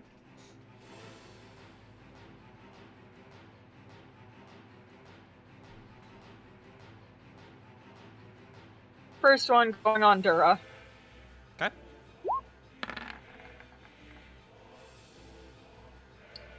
28 to hit. Yeah, that'll do it. Do you wish to use your sneak attack? I think I'll save my sneak for the Oni. Okay. Roll your damage. Alright, that's 12 damage to Dura. Okay. And then the Oni. Oh! Hey, glad you saved that sneak attack! Oh, I do have advantage because of the Didogene right there, don't I? You have sneak because of the Didogene. You wouldn't have advantage, you would have sneak, but you know what? Honestly, fuck it. We're coming up on the end of this encounter anyway. Go ahead and take the net away. I don't care. 20, and then double the sneak. Okay. What is that? Is that? That would be 30. 30 sneak. That's an 50? even Wait, what? 50. He had 48 hit points. Ah! Hey! As the Keyword. as the Oni is shot twice in the chest and slumps back up against the wall. Good shit. Okay. I'm honestly over here, like, arguing for the logic for just giving you the nat 20. And so I'm just like, yeah, just take it. What kind of action is it to reload the gun? It is a bonus action. Okay, so we'll do that as my bonus action, and then Sarah would be 15 feet up the ladder, right? Yes. So that would be 15, 20, 25, 30, 35 would be right there, I think. Yes, there-ish.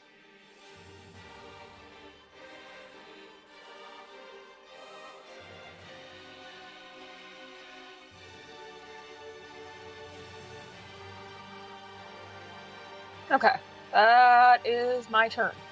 Okay.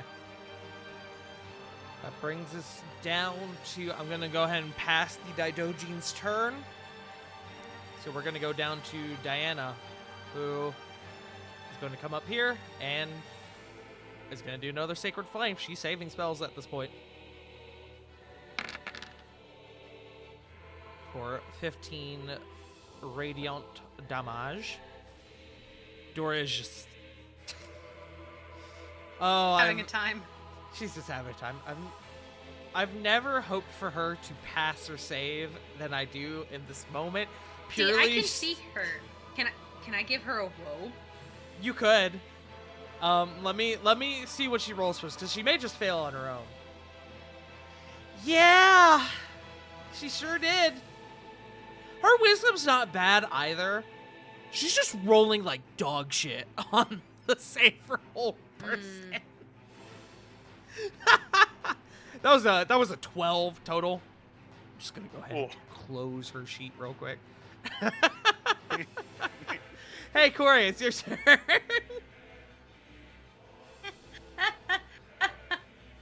How do I get over the body? You just move. You just Perfect. can't. As I said, you just can't end your turn there. I don't want to. I want to jump off this body, and then slam my quarterstaff into Dora Yeah, roll your attack. with my Shillalod staff still. You have advantage. Oh, neat.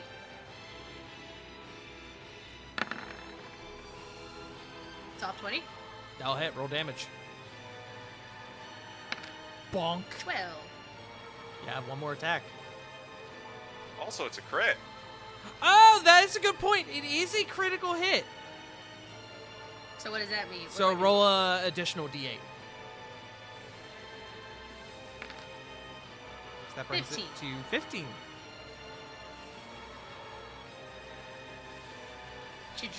Can she drop the quarter?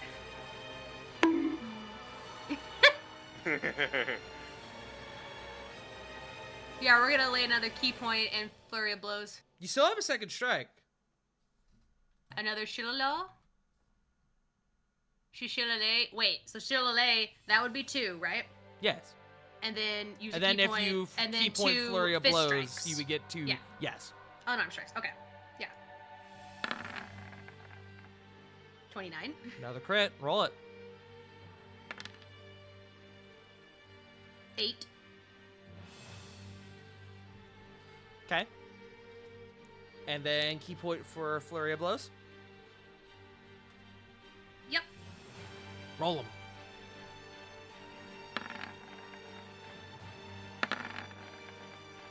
20, 23. Both of those will hit.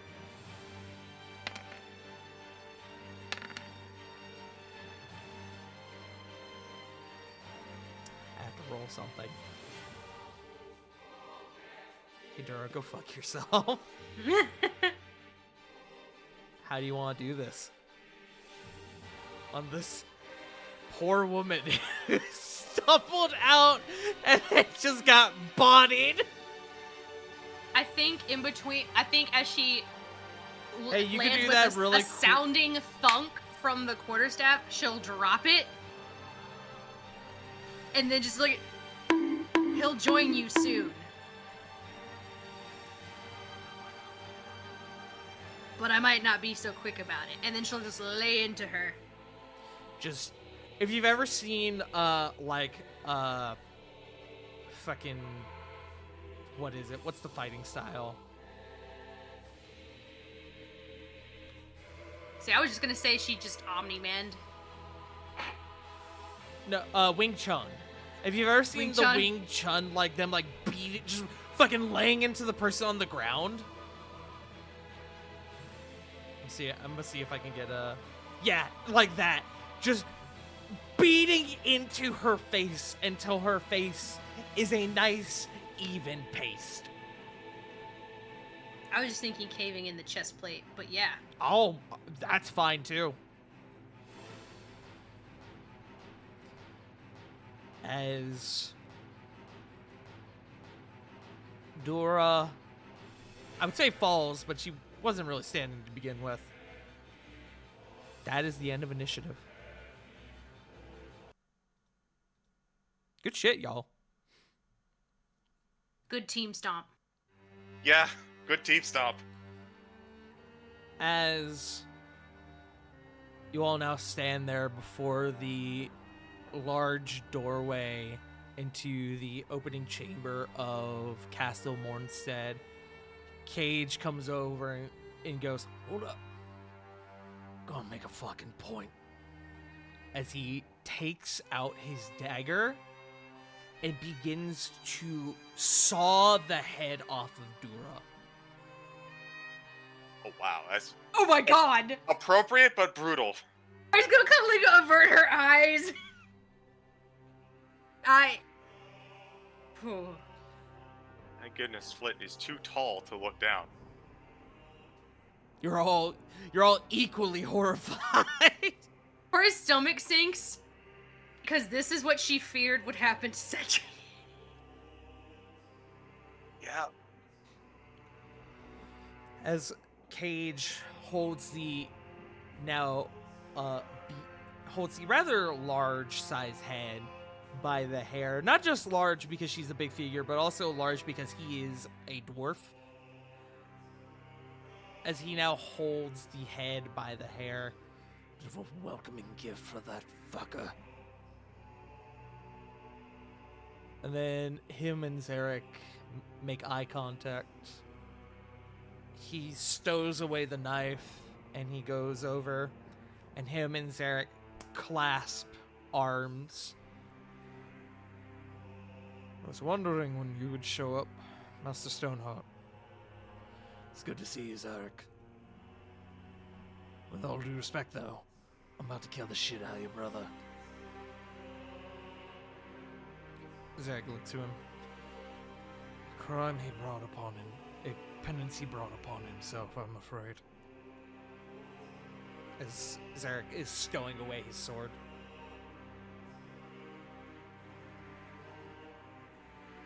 And the rest of you, are you alright? As he kind of turns to face your group.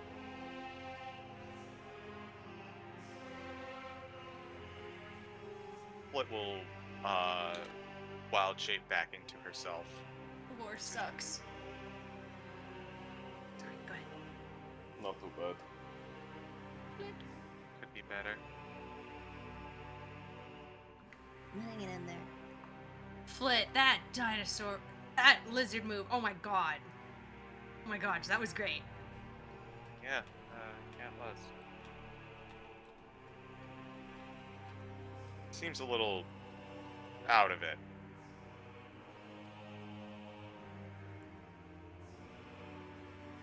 You did pretty good with the follow-up thing.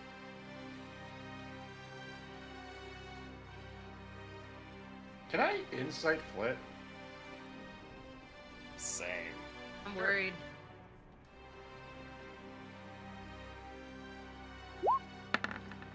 Fled, if you wish. 17. Fled, if you wish to roll deception, you are welcome to. You do not have to, though. Deception or charisma or just for the fuck of it, just roll. You do not have to, though. Are we all allowed to insight or just those three? I'm allowing anyone who wants to. You're all there. You can all see Flit. not exactly the most deceptive member of the party. But for all the shit we give you, sometimes Corey still has 0 in charisma. It's okay. You're better than me. Understandable. No Riz, but somehow dating the Pope and the King. Damn, just everyone on her right now. Everyone just clocked it immediately. I have been mostly worried about Flip ever since we started the war campaign. Mm-hmm. It has been, not like the war, because this whole campaign has been about a war, but like This portion of the as we got arc. into war itself. Mm-hmm. Stop being participants, stop being outsiders. We're in it now, yeah. We're in it now. We're in it. So everyone gets the sense that something is definitely off with Flit, and you've known her long enough that you can get the sense that what is currently off with Flit is taking a backseat to, hey, we gotta save Cedric and stop this war. She's a very I don't want to say practical, but pragmatic, I guess is the word I'm looking for. When it comes to, like, saving people and saving her friends. So, something's off right now. It's getting pushed to the back. As soon as we can ask, but damn, everything right now really has to come first. Corvin will kind of approach Flit, kind of seeing her unease. It's almost over. Yeah, we gotta go save Cedric, and we're almost there. There's no time to be worrying about what's going on with me. I'm still good to go. You guys can still count on me.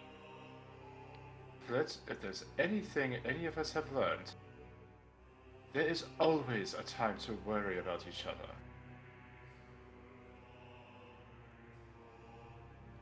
We can't just be pushing our emotions down, and this is coming from me.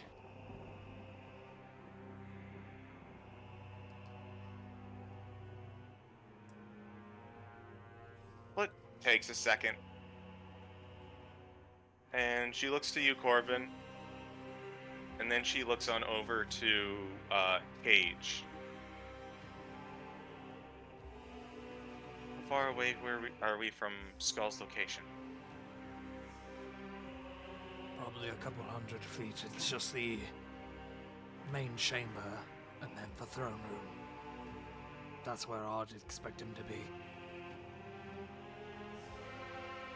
Which means, if you all have anything you need to prepare, do it now. You won't get another chance. Above game. Y'all are about to... I'm not going to sugarcoat it. Y'all are about to have your encounter with Skull. Should you want to prepare a spell or something now, don't worry about the duration of the spell. If you want to prep something, if you want to cast something, if you want to do anything, now is the time to do it. If the duration for the spell is a minute, don't worry about that. I'm not going to start that clock until the encounter begins proper. Understood. Jesus Christ. That is a wall of text, but it's shape change. Uh-huh. So just real quick, because of the weirdness of this spell, so one of the things it does is when you take your first form, that sets your max HP. I was going to shift into something to give me some more HP and then to Planetar. Is that okay by you, or is that too, like, I understand if that's too, like, I'm a power gamer-y. You want to start as a Planetar for this fight? Yeah. You go right on ahead, my friend.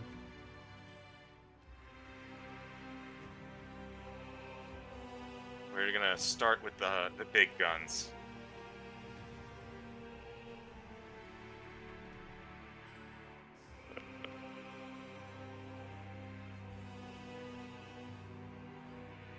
So yeah, that's me. What about the rest of you?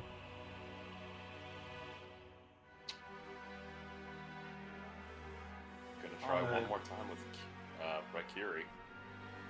Try to talk to them first. What do you say to Rakiri? Alright, Rakiri. We're literally at the end goal for this literal war. I know you're still angry or disappointed. And for that I am very sorry.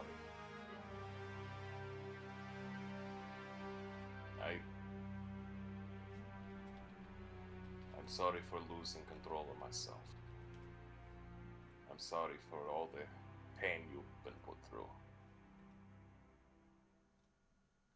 I can only ask that you forgive me. That you be by my side once more. To both bring an end to this war and to protect them. And he kind of looks back to his friends. He is speaking in Celestial. You have no reason to ever forgive or forget. I just ask that you'll be there for me now. Be there for them now.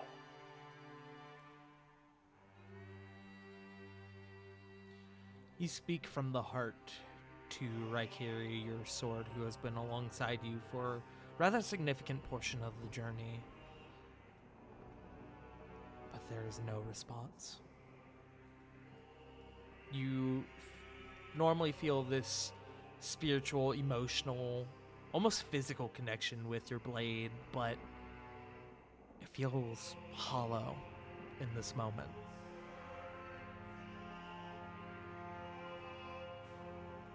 If you were to have more time, maybe you could do something about it. But unfortunately, in this moment, you do not.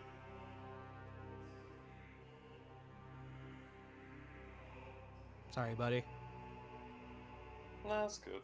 Ravon will acknowledge a look to the group and just kind of look down to the sword and shake his head. Flying solo on this one. As Ravon was speaking to Raikiri, so because of the Keen Mind feed, I know where north is, so he would know, like, the direction of Dragon's Reach, right? Yes. You would know that in this circumstance, it's to the far northwest. Yeah.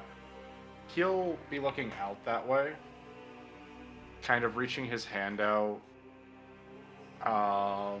He'll think of Ara and just kind of lowly sing. Can you see the fiery light, a beacon in the dead of night? We have reached a port of color, journeyings by morning light. Kind of out of it and just rejoins the group after. Okay. Anyone else? How long do we have? I would suggest if you have a spell you want to cast, nothing more than a minute. Nothing more than 5 minutes. I'll give you guys 5 minutes, and that's all I can give you. Would it be wise to kind of hold action the haste spell? I'd allow it, but again, if you just want to cast haste, I'm not starting the clock on spells with duration or concentration until the encounter begins. Okay. So if you want to do haste, that's fine. Then going for haste. Okay. You will start the encounter with haste. Go ahead and burn your spell slot. Is that through your paladin or warlock features? It is through paladin, believe it or not. Great.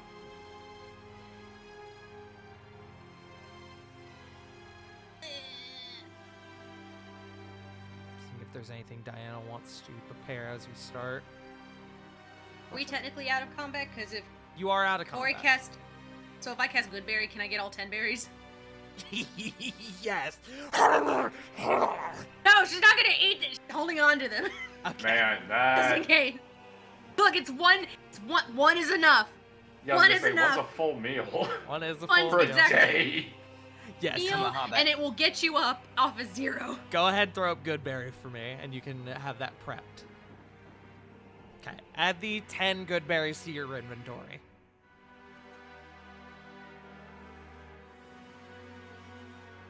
Do I still have that inspiration? Yes. Nice. Wait, has it been 10 minutes? It has not been 10 minutes. But I should use it like the first turn. I would say if you don't use the inspiration by the end of round 2, you will lose it. Okay, thank you.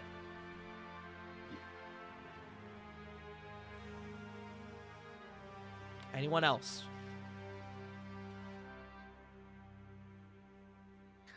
Lily will.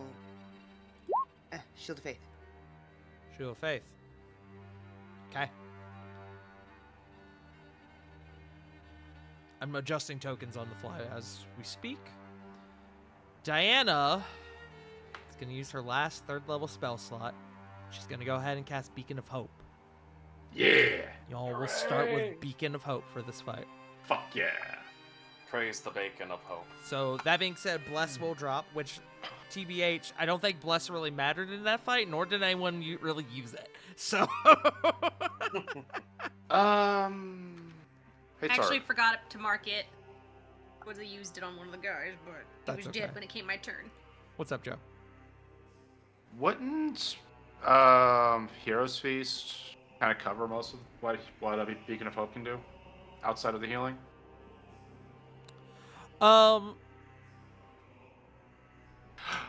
Okay, sorry. It's just immune to frighten, and all Yes. wisdom saves are with advantage, not Yes. and death saves. Okay, ignore me. And of course, this will help with the general healing as well. Mhm.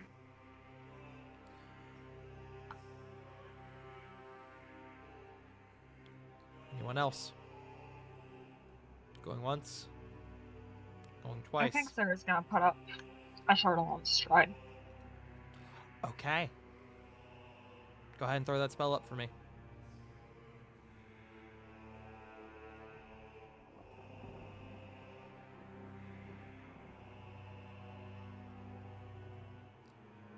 Okay, alrighty, okay, alrighty.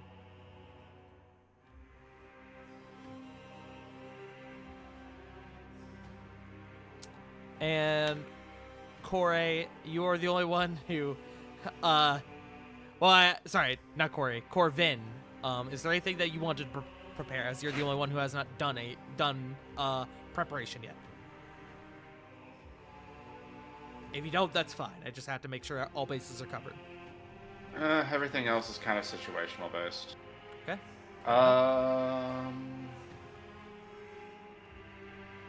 You know what?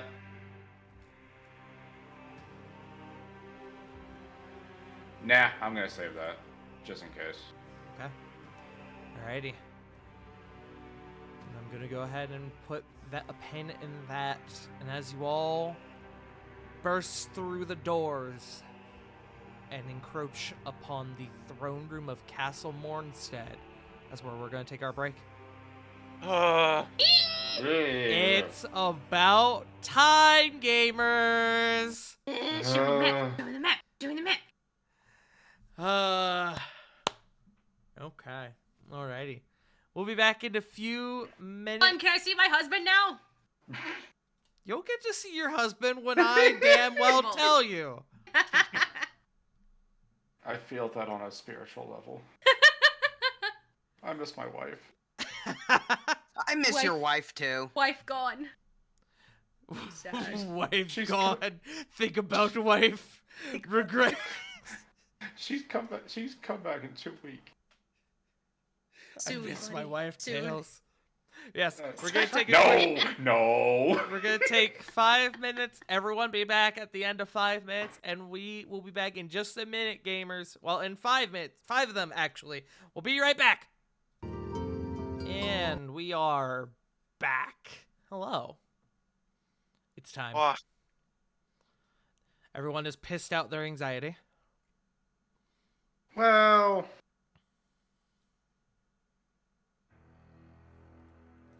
It's time. As you all make your way into Castle Mornstead, the initial chamber for Castle Mornstead is less of a chamber and more of almost that of like a small courtyard, a small enclosed courtyard. There are a couple chairs and a couple tables, but there are no like doors to exit into other parts of the castle. It isn't long before you are greeted by a longer hallway with multiple statues that line it. Compared to Castle Dragon's Reach, where it's open, it's wide, it's inviting is maybe not the word, but it's more welcome in a way. The walls of this castle are this dark, almost obsidian color. The floor has this like these gold trim patterns that run along the tile. And as you get through this hallway, the hallway is maybe about 60 feet long, roughly, maybe closer to 45. But as you come to the end of it, you are welcomed by this large, spanning throne room. You can see to one side, you can see there are several pillars in this room that go up to the high ceiling, and on each of your sides there are a set of double doors that lead off into different areas of the castle. But before you is sat this large stone throne with two fiery basins at its side, and sat in the throne is this hulking, menacing, orcish figure. One who you all know to be the Shattered Sun Bloodlord Skull Worldfang. But he is not alone, as off to the side a bit is a figure that you saw earlier, a ghastly knight in Ariana Silverstone. Next to her, a maiden in red, Marissa Eberhardt. And knelt down, chained to the rather large, to call it a pedestal is not at the proper word for it, but chained at the base of the throne, disheveled, beaten, perhaps broken, Cedric Aragon, who... I can do this now. Clarification. Husband? Clarification. Mm. This is not his current state. No, he looks very wait. I almost want to ask how roughed up, but But I feel like he'll tell me.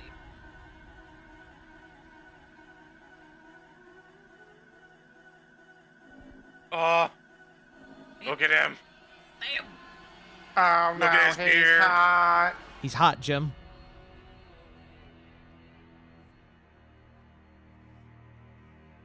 Lord of the Rings looking head ass. Yeah, I was like Aragorn looking ass. He's so sparkly. It's like Aragorn, except like even more pretty. Bun was telling me how obsessed she was with having the bronze armor. I like the thigh highs. I do love a man. Corey, your husband's hot. Yeah, he is. Just gonna put that off to the side here. Actually, I'll put it on the other side. And again, as I mentioned before, he is not in this condition. He's been stripped of his armor in nothing but mere rags. His beard is longer, his hair in just general complexion are that of a very disheveled, broken man. You can see that He has scars all over his body, some fresher than others. Flit, you specifically who had a close look at Cedric, see that this is mirror for mirror, one for one, the image of Cedric that you saw before in the Colosseum. That's good, at least. No, the Colosseum version was beat up, but not, like, disfigured. As you all make your way into this throne room, he weakly looks up at you all, breathing heavily. But there's almost like a glaze over his eyes. Almost like he's not processing it correctly. Processing you all correctly. And now, I guess I'll leave the music where it is. No, I want to do this.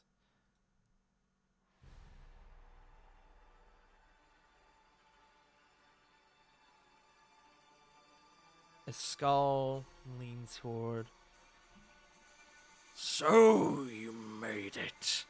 I must say, I'm impressed, Zarek.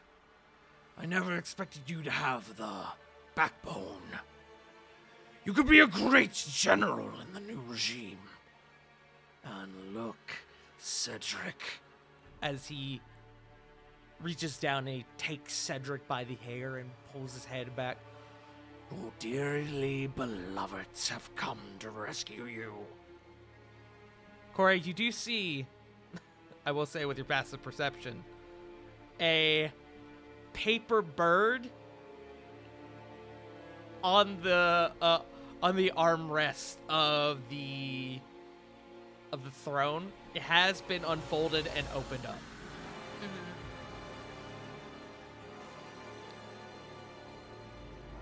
Zarek steps forward. It's not too late to stop this skull.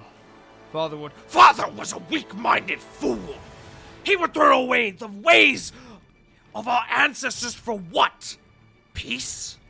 Capitulation? Weakness. Standing with those who would extend an olive branch is not weakness. It takes strength to admit to one's failures and invoke a new way of life. Skull leans back in his throne again. You sound like Father. Is that so wrong? Father lacked the spine to do what was necessary. I will lead my soul Deathrak to Kutal Khan's crimson light. Cage takes a step forward. Blow your blood gods, babble out your own ass. As he throws the head of Dura forward onto the ground. It rolls, leaving a small trail of blood. Zarek is more merciful than I am. I can promise you there isn't no prison suitable enough to hold you. And you brought the runaway. It seems your assassin was not as successful as he led you to believe. Skull says, turning to Marissa. She looks to Cage. It seems so. Though it hardly matters. I'm sure killing him yourself will be far more enjoyable. Skull leans forward again. A shame about Dora, but she can be replaced. Tell me, little dwarf, what makes you think you could finish the job that your father couldn't? Cage straightens up. Because unlike my father, I'm not alone. As he looks to the rest of your group. And gives you all a approving nod.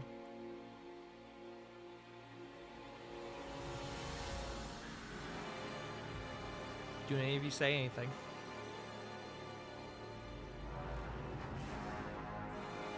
I'm thinking. Yeah, same, honestly. Same. Not even a moment to mourn your beloved? Beloved is a strong word. That implies emotional connection. She was nothing but a body to me. She served her purpose.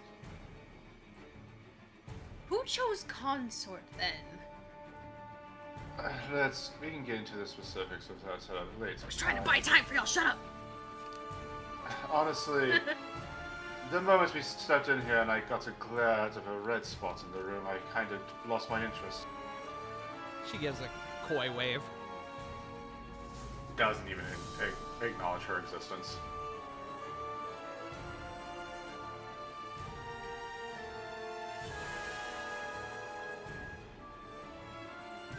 Those words. Sorry. No, go. The words that you spoke of Dura. The irony falls, cascades from your mouth, yet you are unaware of it. There's no reasoning with you. I know this. So experience only pity from me. You Bloodlord, just another footnote to an even greater plan. All your glory and bloodshed, serving only as distraction and little more. It is pretty ironic. Now that you say that, it's almost as if he's just here to serve somebody else's purpose.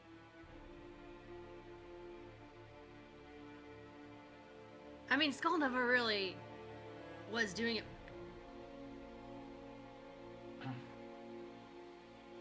Sorry.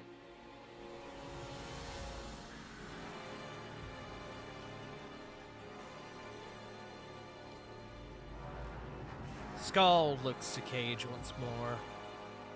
You have good friends, young Stoneheart. Friends who would follow you into the lion's den. As Skull stands up, Camaraderie is hardly comparable to overwhelming power. But I acknowledge your tenacity. as he begins to reach for something behind his back. Not anyone could overcome the obstacles you had to face to arrive here. And he pulls out from behind him. This isn't an exact replica. This is more of a reference, a concept, if you will, of what appears to be a obsidian, almost like a shinobi mask. Ooh. Mask. Oh. Again, a concept. As he plasters it to his face. Your corpses will provide a suitable offering to Kutal Khan. This is where your legacy ends! And we're gonna roll initiative. Man, Let's go! If I had a silver for every time someone said that. Out of character. Let me go ahead and pull y'all over to the map. Does that count as held action? What does what count as held Ooh. action?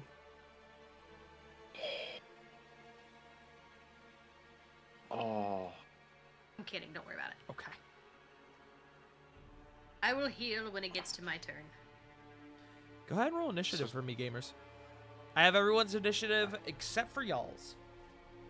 I cannot click on Planetar Flit token. You should be able to. Hold on. 7! I gave control of it to Rovon. That would be a problem. 610. Why I get that must have Dang been it, a Corbin. misclick because I don't know why I would. 17. One of them days. 22? You know. Also, I'm just over here admiring the architecture of the map right now. It is my aesthetic, and I love it. 18. 7. I'll play the battle music in a second. I'm just doing initiative. So Sarah at a 22. Let's see. Up next is Flint at an 18. Lily at a 17. Lily, you will go before Cage. Corvin at a 16. Corvin, Wait. your dex modifier, please. 2. Okay, you and Marissa will be having a roll-off. Ha! That is perfect. Ugh, 9. You fucking serious? You both rolled 9s. Roll again. Ah, this is perfect. 19. 18. You're first. I had a retort, but I'm not gonna say it. All right. Then we have... Oh, poor Rovan. Poor Rovan and Kore. On 7. If every pork chop were Course. perfect, we wouldn't have hot dogs. Kore will go before Rovan. I want pork chops now. And let's see what Diana gets, as I did not roll for her.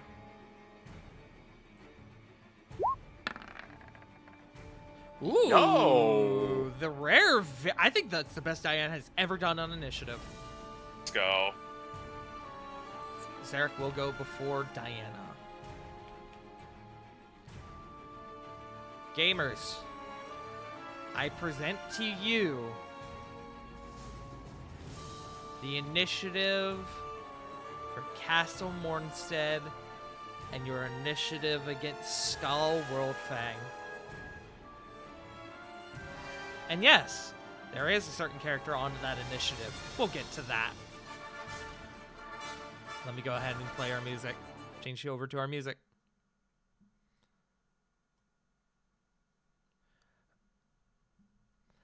Picked a very special track for this. I'm very excited about it.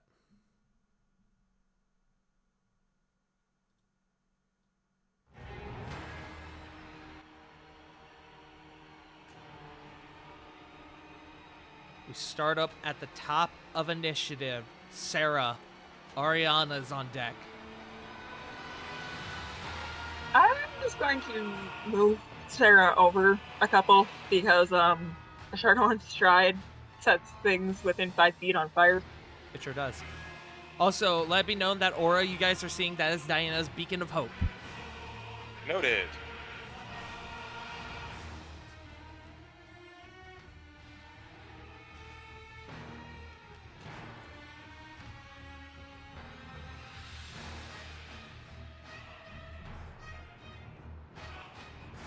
Sarah's going to move here, and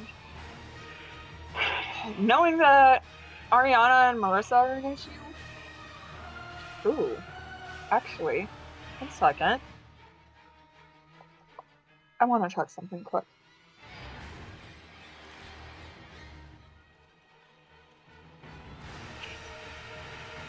Hey, Tart, don't be mad at me. Oh, you can't possibly make me mad in this circumstance. Silence. Okay, that will drop concentration on Charlon's stride. Oh, fuck. Eh, oh well. It's Marissa. Fuck her. Okay. 20-foot radius.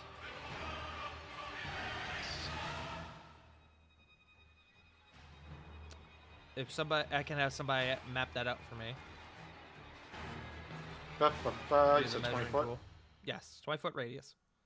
Select that. Okay, give me a moment. 1 second. Well, keep going, but Okay, pretty close. Hold on. Okay, y'all, I've got it, please. I'm experimenting with something. I'm measuring my own stuff. Shh. I'm helping. I'm just showing where I want it placed. There we go. It is placed.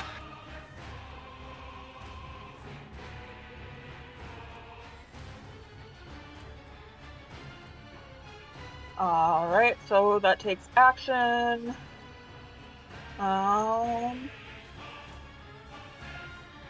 fuck it, bonus action, she'll tell Raven to follow her. Okay. Raven is with you.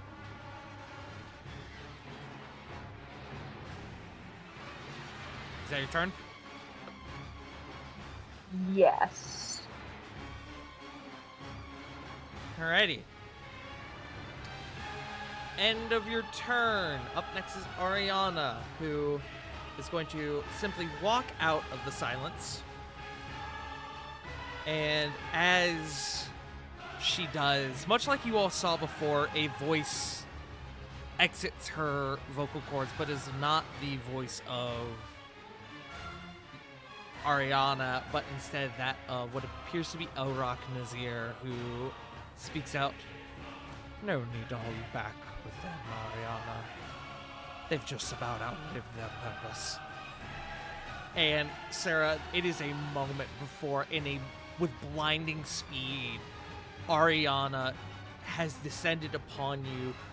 Her longsword at her side is coated in this, you could call it a darkness, if you will. She is going to make 3 attacks on you.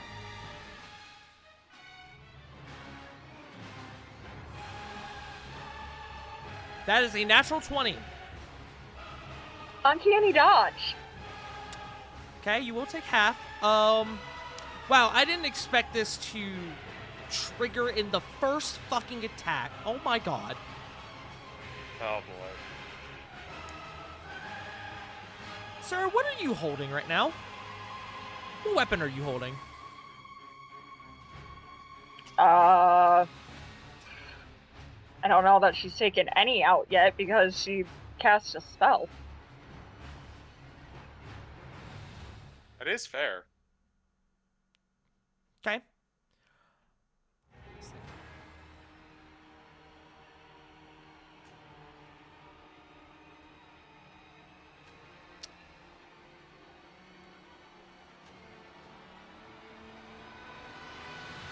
I'm reading.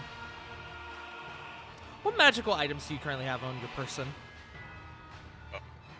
Oh god. A lot.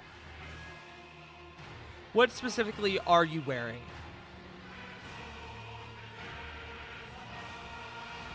Wearing Mm-hmm. would be let me see, I think I have on +2 studded leather, I believe is my current armor. Wind needle. I have my +1 short bow, ivory, hippogriff. But as you mentioned to me, you're not currently holding any of your weapons at the moment, correct? Correct. Okay. Sarah, Ariana comes forward, and she, with blinding speed and this aura that is, it's divine in nature, but it's corrupt, repugnant. She takes this massive swing at you. It cuts you across the torso fiercely. You do get your uncanny dodge. However, you are going to take, I'm going to have this for you ahead of time.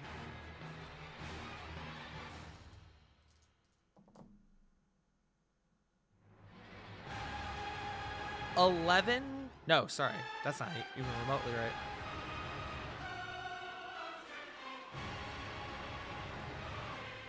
No, that was right. 11 slashing damage. And 7 necrotic damage. And as it cuts across your torso,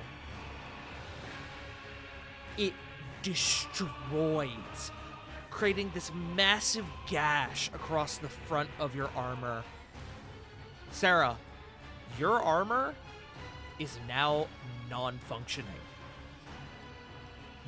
You receive no benefit from your current armor.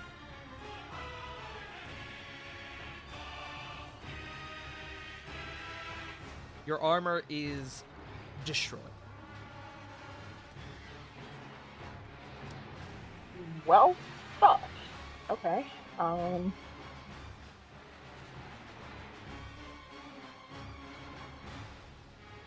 So your AC should now be 10 plus whatever your dexterity modifier is. So I believe it's still 16. It's 15 or 16. I don't know which. It would be 15. Great. She's coming at you with 2 more swings.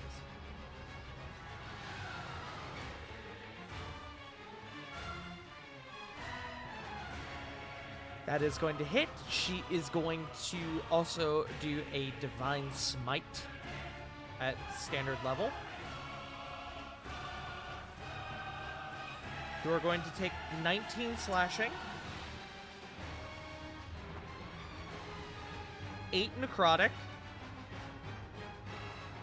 and then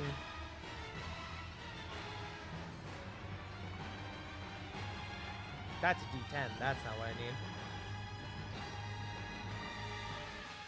Additional 14 necrotic.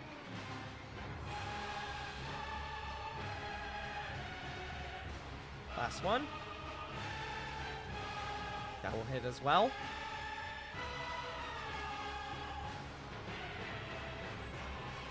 $23 slashing.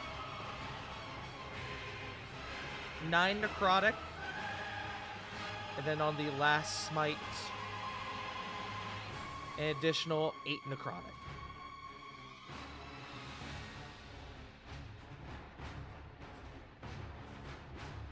Also, I'm just now seeing that it didn't save my settings for y'all's health bars on your tokens, so I'll have to go back and edit that later. But, yeah. That is her action. And that is going to... Let me see, hold on, I have to read this. Okay, great, she has to activate that. I'm just making sure I have all my stuff in order. Yes, that is going to be her turn as she rushes forward and begins to just lay into Sarah. Sarah, you are hurting. Severely. Yep. Up next are the layer actions.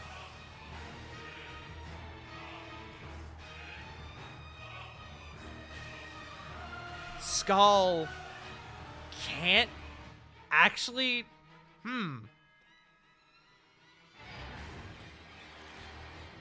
This is interesting, because I was going to have him flavor this with him calling out, but he can't audibly do that. Yeah.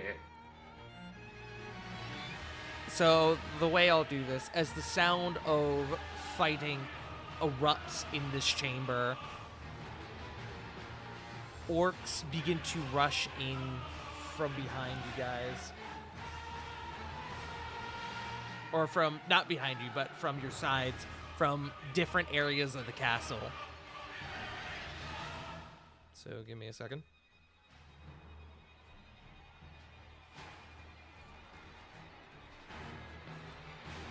I didn't save that token. That's awesome. Give me a moment. Sorry, y'all.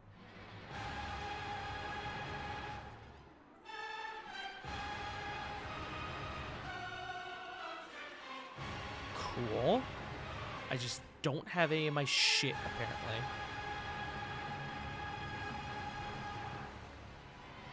There we go.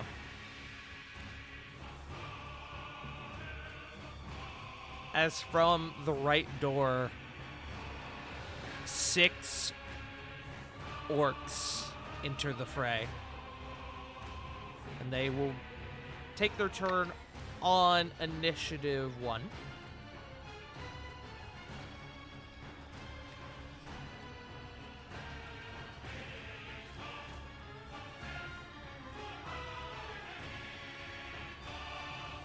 Suggesting all the initiatives.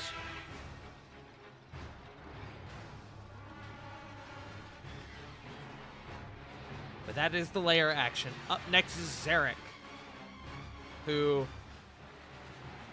is going to charge forward. And he's going to hold an action because he knows what his brother's about to do. He's not an idiot. And he's going to hold an attack action for when Skull approaches him. Up next is Diana, who, seeing Sarah get laid into, can't offer you much healing at this current moment. How many? Yeah, that's about what I figured. But she is going to hit you with a healing word at... It's going to have to be at first level. Diana, unfortunately, doesn't have a lot of healing left. But you are going to... It is going to be 9 healing.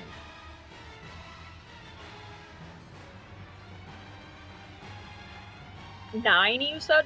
Actually, she'll come here, putting you within the confines of the Beacon of Hope, therefore turning that 9 into a 13. I think 13.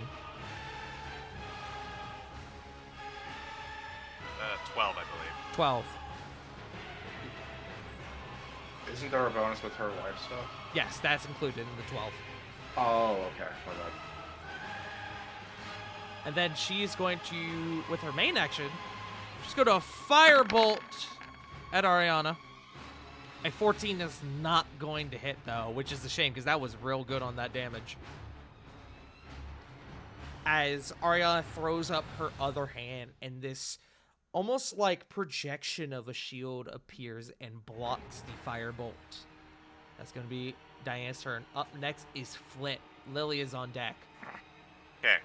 So, Flit is going to use her angelic fly speed. And she is going to close the distance with Marissa. Side notes. Mm-hmm. This is relevant. Based on... I don't know if Elrock's actually here or not. Mm-hmm. But if he's, like, hiding or something, I have true sight out to 120 feet. You do not see him. Understood. So Flit is going to do the best thing that she can, and she's going to attempt, much like she learned this in the future, if she can keep Marissa here, all the better. So she's going to put the pressure on the mage. Okay. Plus 12. 29. That'll hit. Roll damage. So that is... Let me just roll the other one. And so that is 26. Those will both hit. Roll damage. So we'll start with...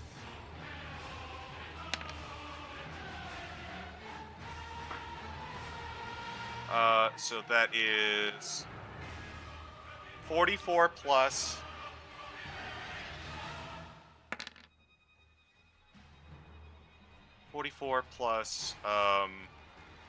42.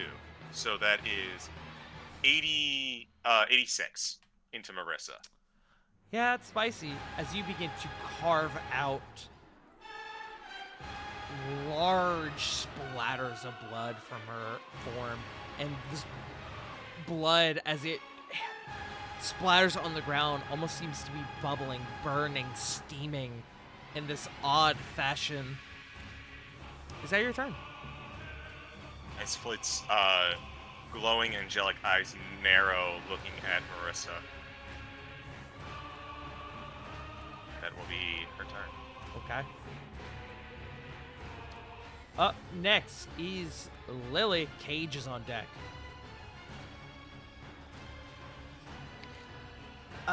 So seeing as how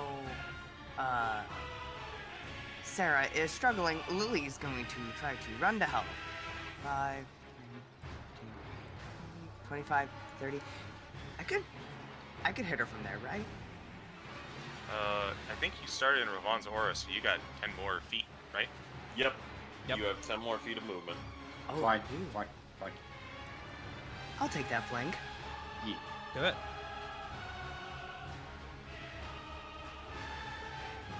And Lily, with all of her all of her love is stabby stabs. Do you want me to go ahead and roll all 3 first? Go ahead and roll all 3.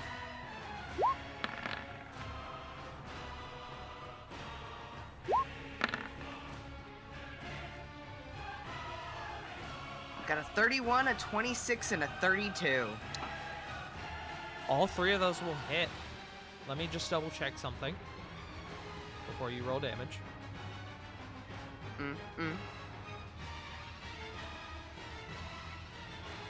As I'm fumbling with my sheets. There we go.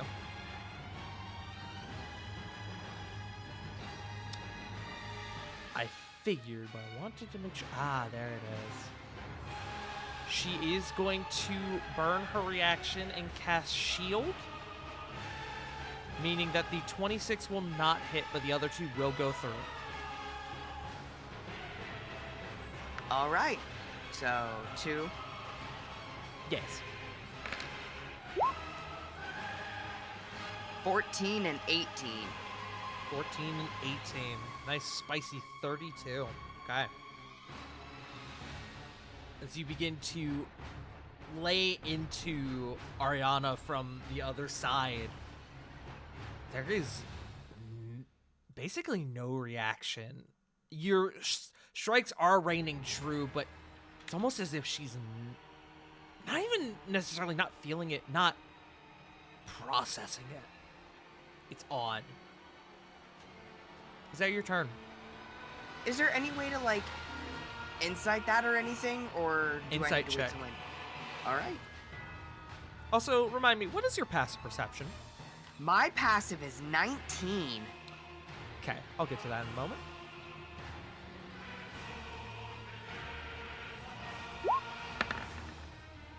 $15? She's there physically. Definitely not mentally, though.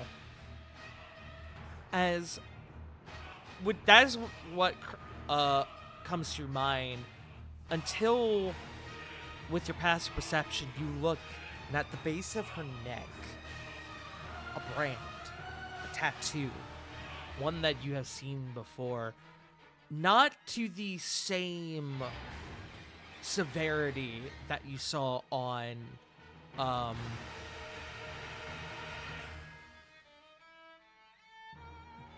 Dormir Stoneheart, but a pretty severe one nonetheless.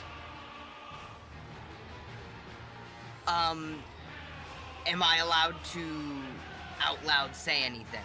You have your free action. Free action, she's gonna glance at Diana's direction. She's branded. And then, you know, try to figure it out. Okay. That try to figure it out is more out loud as me, not as Lily. Alrighty. Up next is Cage, who's going to use his bonus action to rage.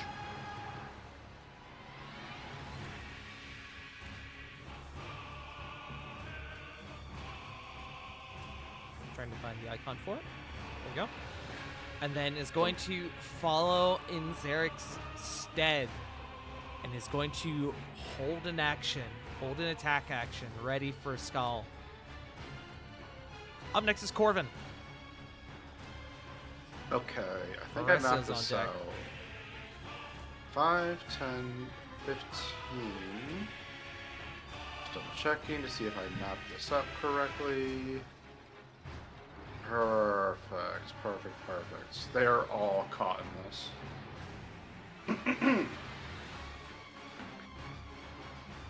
Corbin begins to playing some very low notes on his guitar. The everything in his mind just kind of coalescing into the riff itself, combining into this large, eerie screech of a scream. I cast Psychic Scream on Marissa, Skull, the orcs, Ariana, and if there's, I don't know, anybody else within 90 feet of him. Actually, no, I have to see them, so just those 9 people. Okay. Would Woe work on this? It would. One person? It would. Go ahead and put it on Ariana, as only she and the orcs will have to make the save. So I saw it's up to it's not a hearing based one. It's what I can see, and it's a psychic damage, not thunder. Really? Let me just take a look at the wording. Yeah. You're so right. It's brain screechies. Lovely. Okay.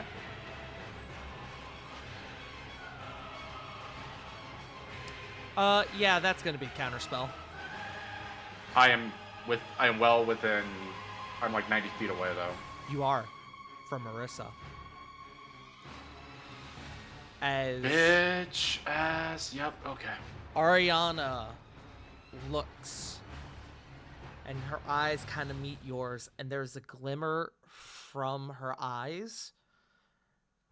And he's not casting this at 9th level, so I will have to roll for it. On his spellcasting ability check, his intelligence check, that would be a 21. Okay. I assume I'm not able to counterspell that, am I? Unfortunately, I would say yes, but you can't see him. Even though it's being casted through Ariana? It's being cast through Ariana, but, well, hold on. I have a secondary question on this, by the way. But I'll let Tart figure that out. I need to, let me just double check. So, because there's specific wording based on how I'm doing this.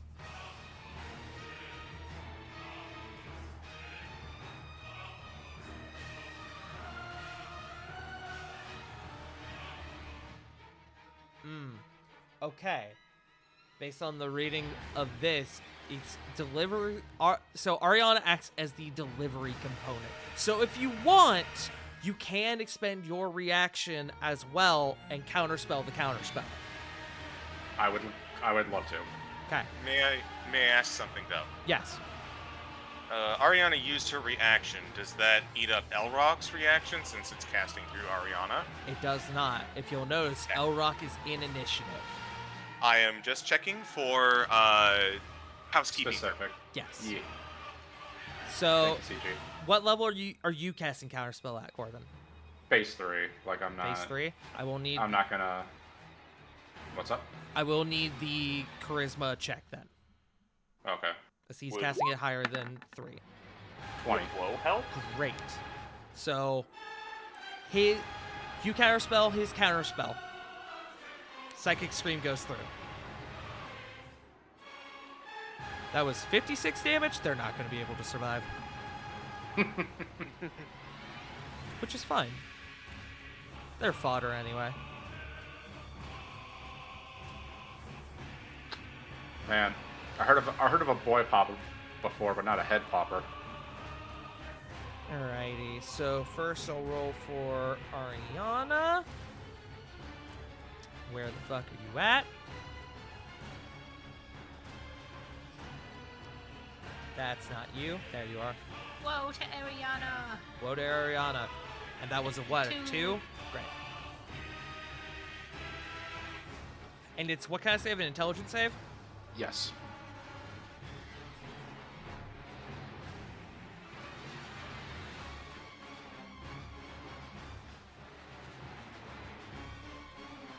That. Doing math. That was a 2, you said, Cora? Yeah. That brings it to 19. Oh! Whoa! Oh, bless you, Corey. She will burn her first legendary resistance. You know what? I'll take it. Yeah, I was gonna say I don't care. That's money right there.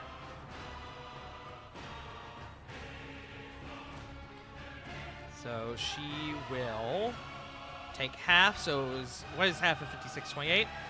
Yeah. Then Marissa. Where the fuck are you? Has so many stat blocks, it's not even funny. Okay. She gets a 21 total. Yeah, I figured. So 28 to her. But she's already hurting, so I mean, Yeah, but that's not what I was going for. I know. Also, let me go ahead and put that stunned icon on Ariana. Let me just double check a thing. Yeah, I thought so. Okay. Wait, even though she used her resistance to pass? Oh, you're right. No, Sorry, you're right. I had to be fair. Yeah. No, I appreciate Fair, that. fair. And then for Skull. Skull blows it out of the water. Skull got a 17 on the die, and then modifiers. Well, I did 6 kills at once, so it's not a total loss. You did. 6 kills, a lot of damage, and some burn resistance. It's good shit. Let's see here. Bonus action. I want to stay well within the thing, but I don't want to get anywhere near close. I would like to bonus action. How far is that? 25? Yeah. Bonus action phase step here. I think that's still 25. No, that is a full 30. And then I don't have any other bonus actions I can use at this moment, so that might have to be turned. Okay. Marissa, as we get to her turn, is going to use her bonus action ability, Fire in the Veins. She's going to expend her bonus action and a sorcery point to teleport to a location within 30 feet of her. Damn. That's non-vocal, I assume. That's a special ability. It is non-vocal. Eh. And even if it wasn't, she has a thing to where she can make spells non-vocal. Yeah, that's fair. Sorcerers. Smile. And she goes, fine. We'll play it your game. And she too is going to cast Psychic Scream. Ooh. So, Motherfucker. 90 feet. That would be everyone. Hey, gamers. I need intelligence saving throws. Unless anyone has an intelligence of 2 or lower, which I don't think anyone does. Ooh, For nat who? 20. Ooh, good job, Flip. Double checking to see if I have advantage. I don't think I do. Everyone? A modifier of 2 or lower? No, like total score. Total. Gotcha. Because, You'll be I fine. have a 0 in intelligence. You're fine.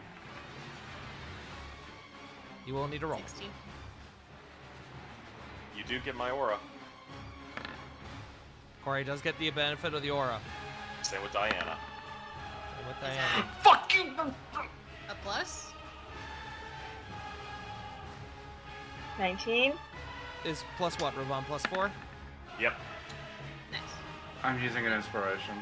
Burn your inspiration. 19. That's arguably worse. Oh, Diana. It wasn't meant to be with advantage. Even a 25. It's not advantage. It's not advantage. Oh. Alright, let's do a quick roll down here.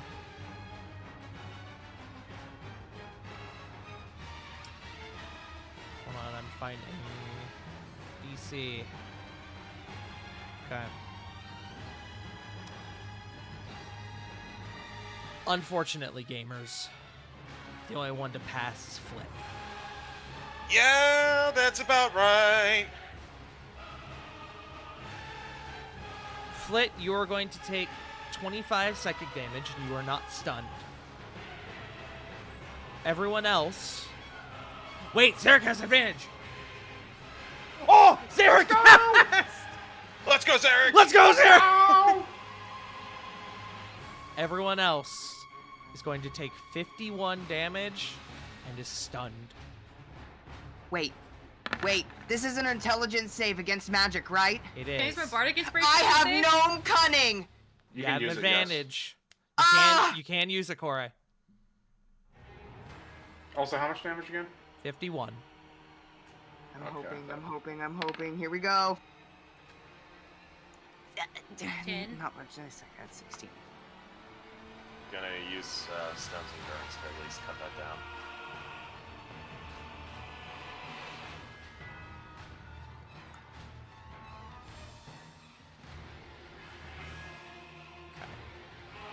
Remind me, folks, how does, yeah, I need everyone who's concentrating on spells to give me, concentration checks, by the way. I already did. I'm not gonna be able to beat it. Unfortunately, I don't think many people can. I wasn't like concentrating on anything, so I wasn't I'm good. concentrating. Diana cannot. Remind me what's 21? concentration? Constitution saving Constitution. throw. 13. Unfortunately, no. Does it be like what, 25 for the It DC? would be a DC of 25 in this circumstance. Damn. It's half of the damage you took. Or 10, whatever's higher. Good news. That's her only 9th level. That is Wait, her you only said 9th half- level. You said half the damage, yeah? Yes. What was the total damage? 51. 50. Yeah. What's 51 minus 5? That's 51 46. minus 5. 46, so 23 for you. Can I at least try? Sure, go for it.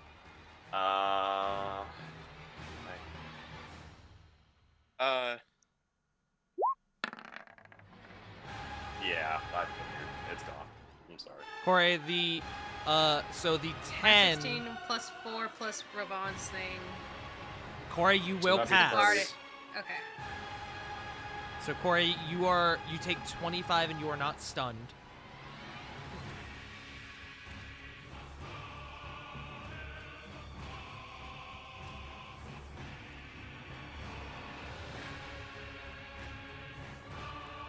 Also, I need to know, does that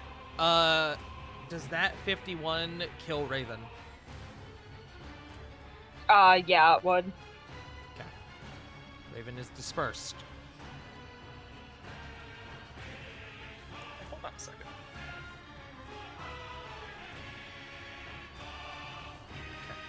Okay. Hey, wait a minute. Yes. One of us gets spared. Hmm? Tell me Being this you? thing. Psychic Scream hits 10 people. There are 11 of us. You're right. I miscounted. Hold on. 1, 2, 3, 4, 5, 6. 1, 2, 3, 4, 6, 7, 8, 9. 10 for Raven.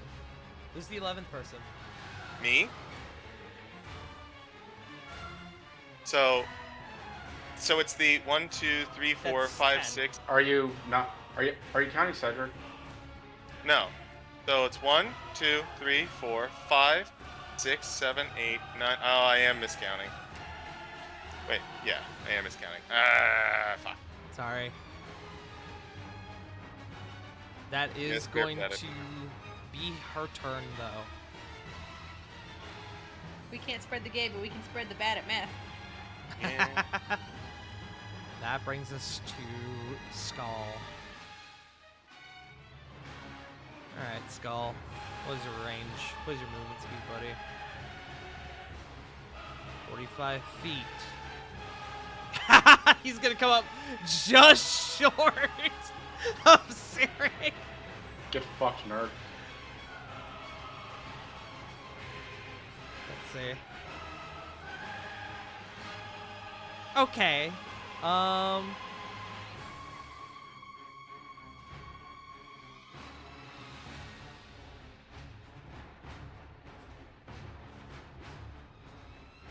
gonna hold that. Yeah, no. He approaches Zarek, and the two of them start doing that thing that, like, where they start going around each other in a circle, kind of like staring each other down. Yeah. And yeah, that's gonna be his turn.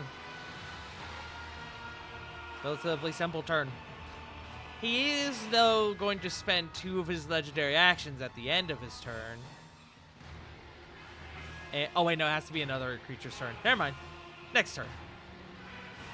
Up next is Elrock Nazir. Hey, buddy.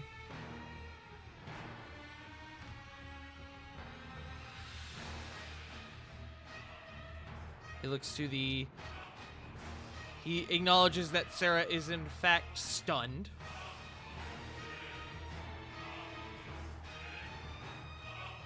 Who can he see? He can currently see Sarah, Corvin, Diana, Ravon, and Corey.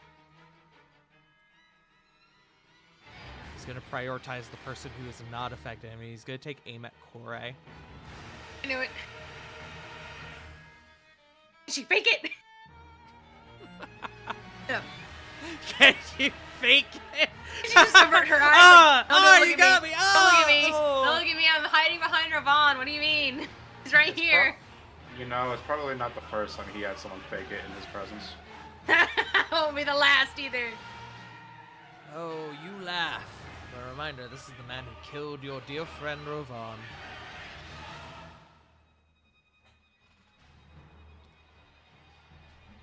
Yeah, he's gonna keep it simple. He's gonna cast a good old lightning bolt. Lightning bolt. I need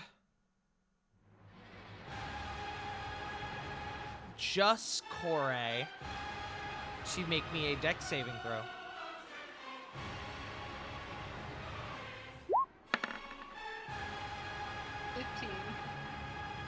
You are going to take 36 lightning damage, my friend. Bitch math. 36? 36. That's going to be his whole turn. Up next is Cedric. He's going to sit there and stare blankly. That hurt, but you know what? My health is nice. Hey, yo! Skull is going to use 2 of his legendary actions. And within 10-foot radius centered on him. That's not what I want. He's going to catch just Cage and Zarek as he, with immense power, slams into the ground, and the ground beneath him quakes. The stone splinters, tile spreads outward like shrapnel. Our 2 boys are going to have to make Constitution saving throws. Unfortunately, Cage is stunned, which I don't think actually has an effect on con saves, which is good.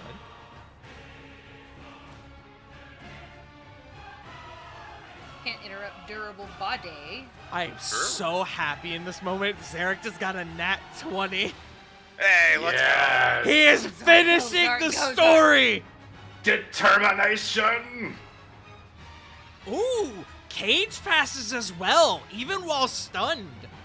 Oh my god, this is perfect. I love this. So, 68. They are going to take 25 half to 12. Thundur damage. I also just remembered I never gave Cage the damage from the Psychic Scream. So 51 and then 12. Not 128. And then give me a moment as I seem to have misplaced a thing. Where's?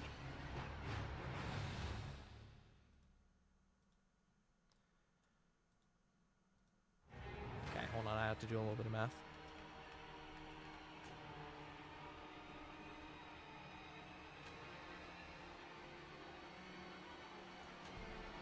Okay.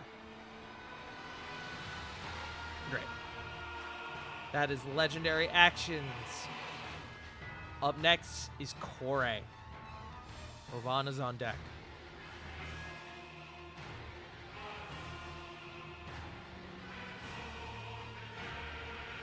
I'm so fucking mad.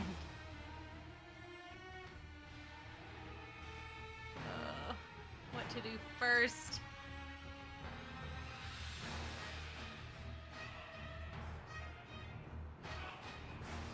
I have a question. I have an answer. Am I able to scooch Sarah out of the way? Like kick her back as I come up? How Because I can't end my turn in her space, right? And she wants to move, and I want in that space. How much extra movement do you have after you stop there? How much movement left over? 15 feet? I will let you spend an additional 10 feet to scooch her. Good, thank you. Yeah. Get her back behind me. Move.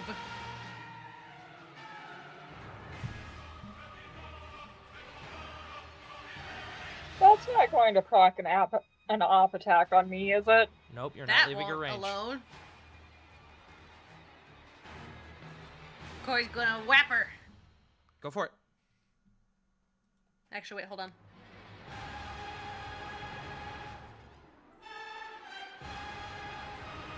Astral Self and a key point, so bonus action. Okay. So that's what, a deck save on her part? Yeah. That's a natural 1.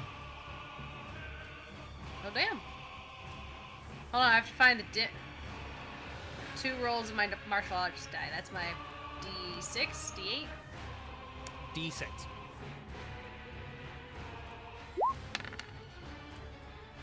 Hit 4.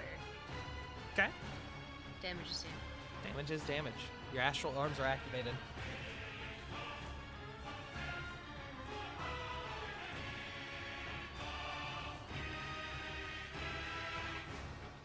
I have a question. I have an answer.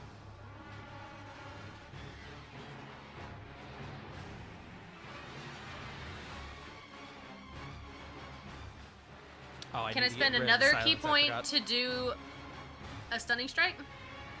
Yes. You can spend key points on as many, like on each of your attacks as you see fit.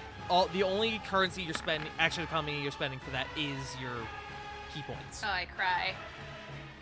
Fortunately, you don't spend the key point unless you hit. You also have advantage. Oh, I do? Lily's on the Oh, other that's side. right, because Lily. Isn't that why you went into that spot? No, it's to move Sarah and save her! That's just a happy accident! You could call it serendipity. Damn it! Good. Good. But you do have advantage, Thank you. even with Lily being stunned. 29? 29 will hit.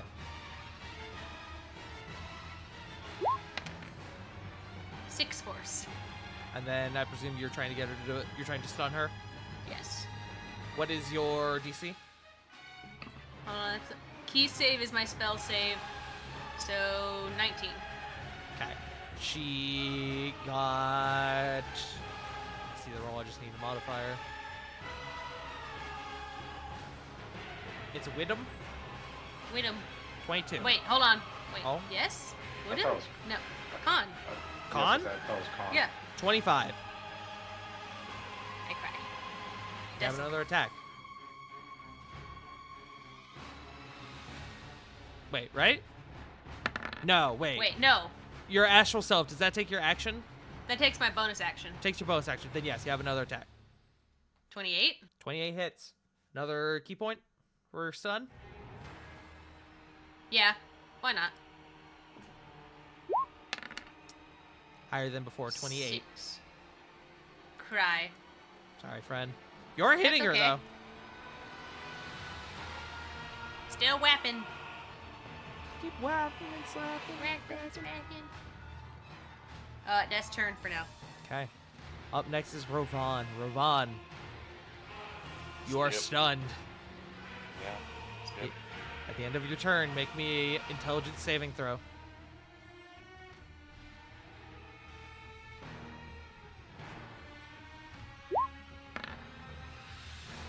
Fail. Sorry, buddy. Go back up to the...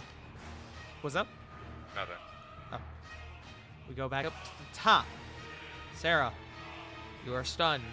Make me an intelligence saving throw.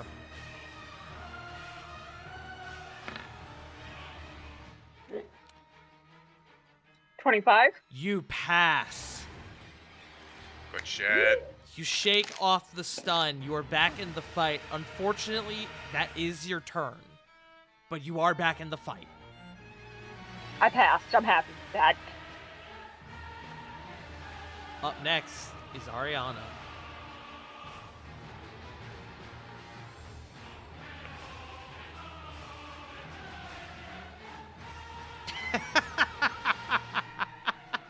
Oh, I'm a bastard. I forgot I did this. Alright. Corey, Yeah. I presume a 40 or a 34 hits? Not 44, God. Hate you. Yes. I was about to question everything. Corey, Ariana reaches out with her free hand rather than her sword, and she hits you with the iron claw, grabs you by the face, and she casts Contagion.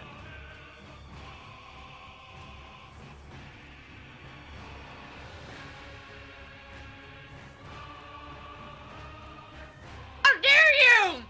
That's your thing. It's my thing! You are a bastard! And Corey, you I mean, the book. you shake that, you swat the hand away, and you stumble back, and you watch as the flesh on your hands begins to decay. She has hit you with flesh rot. You have disadvantage on charisma checks and vulnerability to all damage.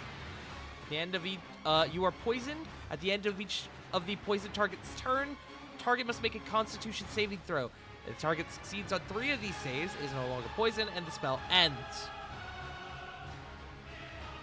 Target fails 3 of these saves, the target is no longer poisoned, but chooses one of the diseases below. So you are not affected by... Oh, wait. Yeah, so you're not affected by it yet, but it is beginning to take hold.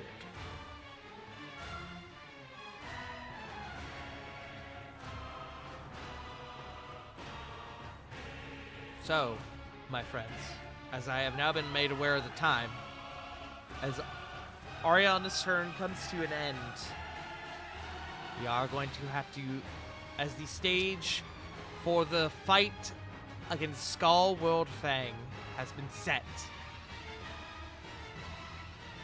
as we enact the final battle of the War of the Shattered Sun, the titular arc, not necessarily the campaign itself.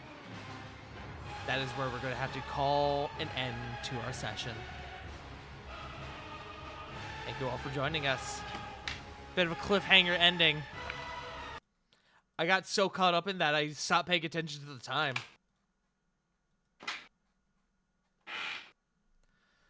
So, gamers, how are we feeling?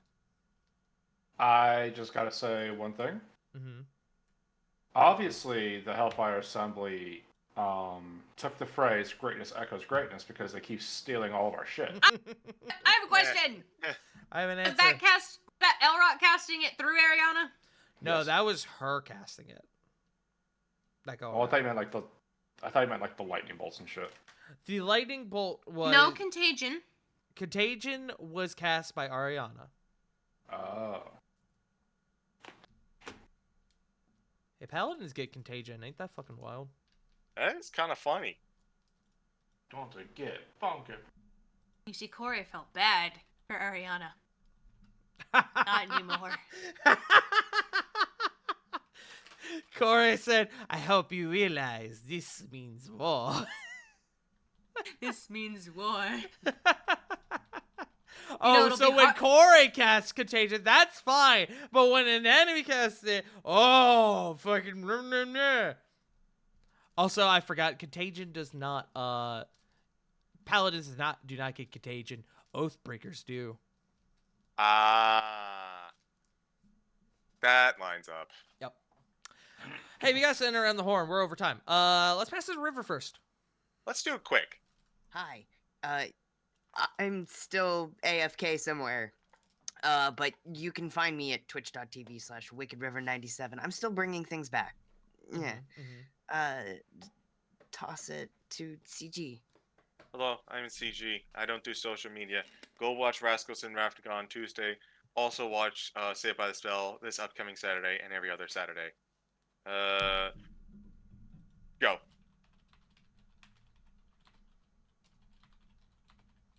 Wait, me? Yes.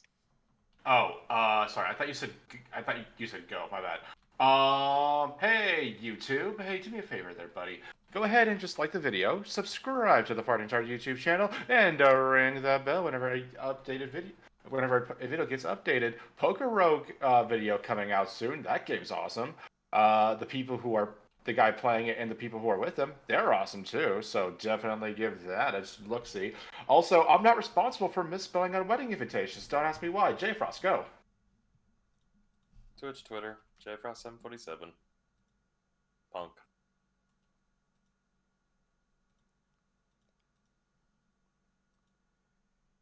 Punk? Punk. Sorry, I was eating crackers.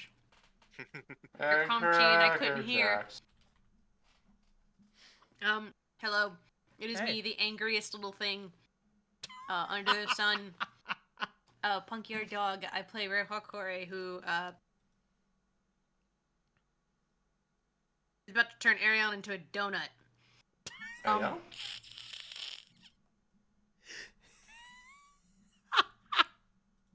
All right. Hey, yo. Sure, I guess. Anyway, you can find me on Twitch, Blue Sky, Instagram, sometimes TikTok. I'm gonna try and stream Tuesday, more Hades 2. My internet is inconsistent. My connection's fine, like the speed's fine. It's just, it is what it is. It might be an OBS Wussy. issue. It might be. Maybe. Because, like, the last few times I streamed, like, years ago, OBS kept telling me that my connection was shit, but... Que sabes? We'll figure it out. That's me. Who's left? Sarah.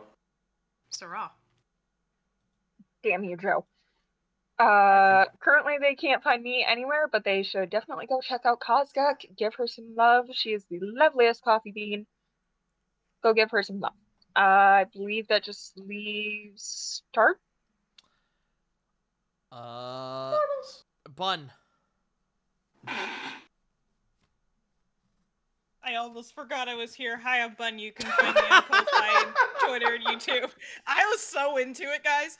I do art commissions. I did Cedric's art, and I did all of the art for the nerds that are Yes, here she right did. now. Fuck yeah, they did. I think that was it. They made my boy more sassier than imaginable, and that's unfathomable. Cedric, more like Dilf. Mother's Day, more like Dilfer's Day. talking to a friend and he called him Big Daddy Cedric, and I was like, I'm gonna call him that from now on. Father's Day is I Is next love month. there is, I bet that there is somewhere in the world bootleg candy that is called Dilfers. Dilfers, I believe it. Yes, Cedric hello. likes it when you call him Big Pop. Yes, hello. It is me, the Pudding Pastry, your humble dumble master and host for the evening. You have already found me here at twitch.tv/PartyTart, where I do D&D, I do variety games. I inflict much pain and misery upon my party. Smiles. And also make all the characters hot for no reason in particular. Just, it's a fantasy setting. Why wouldn't everyone be hot? I do D&D, I do variety games.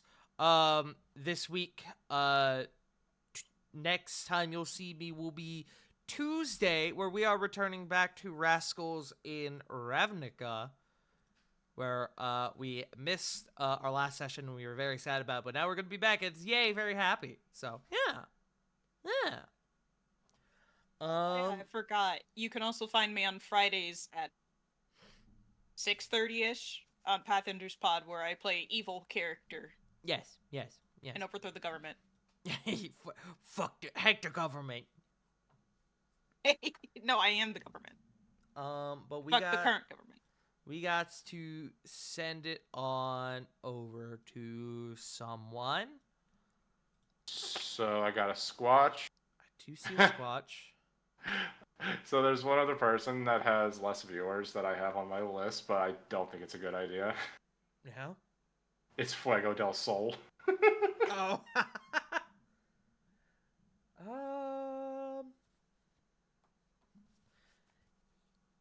Let me see how long Squatch has. What? Yeah, we'll raid into Squatch. I think it's been a hot minute since we raided into Squatch. Squatchy baby. Sasquatch is currently doing their weekly wrestling show. Go show them some love. Let them know who sent you. Fire up Hard Knocks Academy Wrestling. Let them know who sent you. We will be back next week. Oh boy, next week for another episode of War of the Shattered Sun, where we continue the fated confrontation with the Bloodlord Skull World Fang. Thank you all for joining us. We love you all so very much. And remember, as always, Black Lives Matter, trans rights are human rights. You are loved, you are valid, and more than anything, no one's told you today, you fucking matter. We love you all, and we'll see you all next time. Bye-bye! Bye. See Yeah, ya. yeah.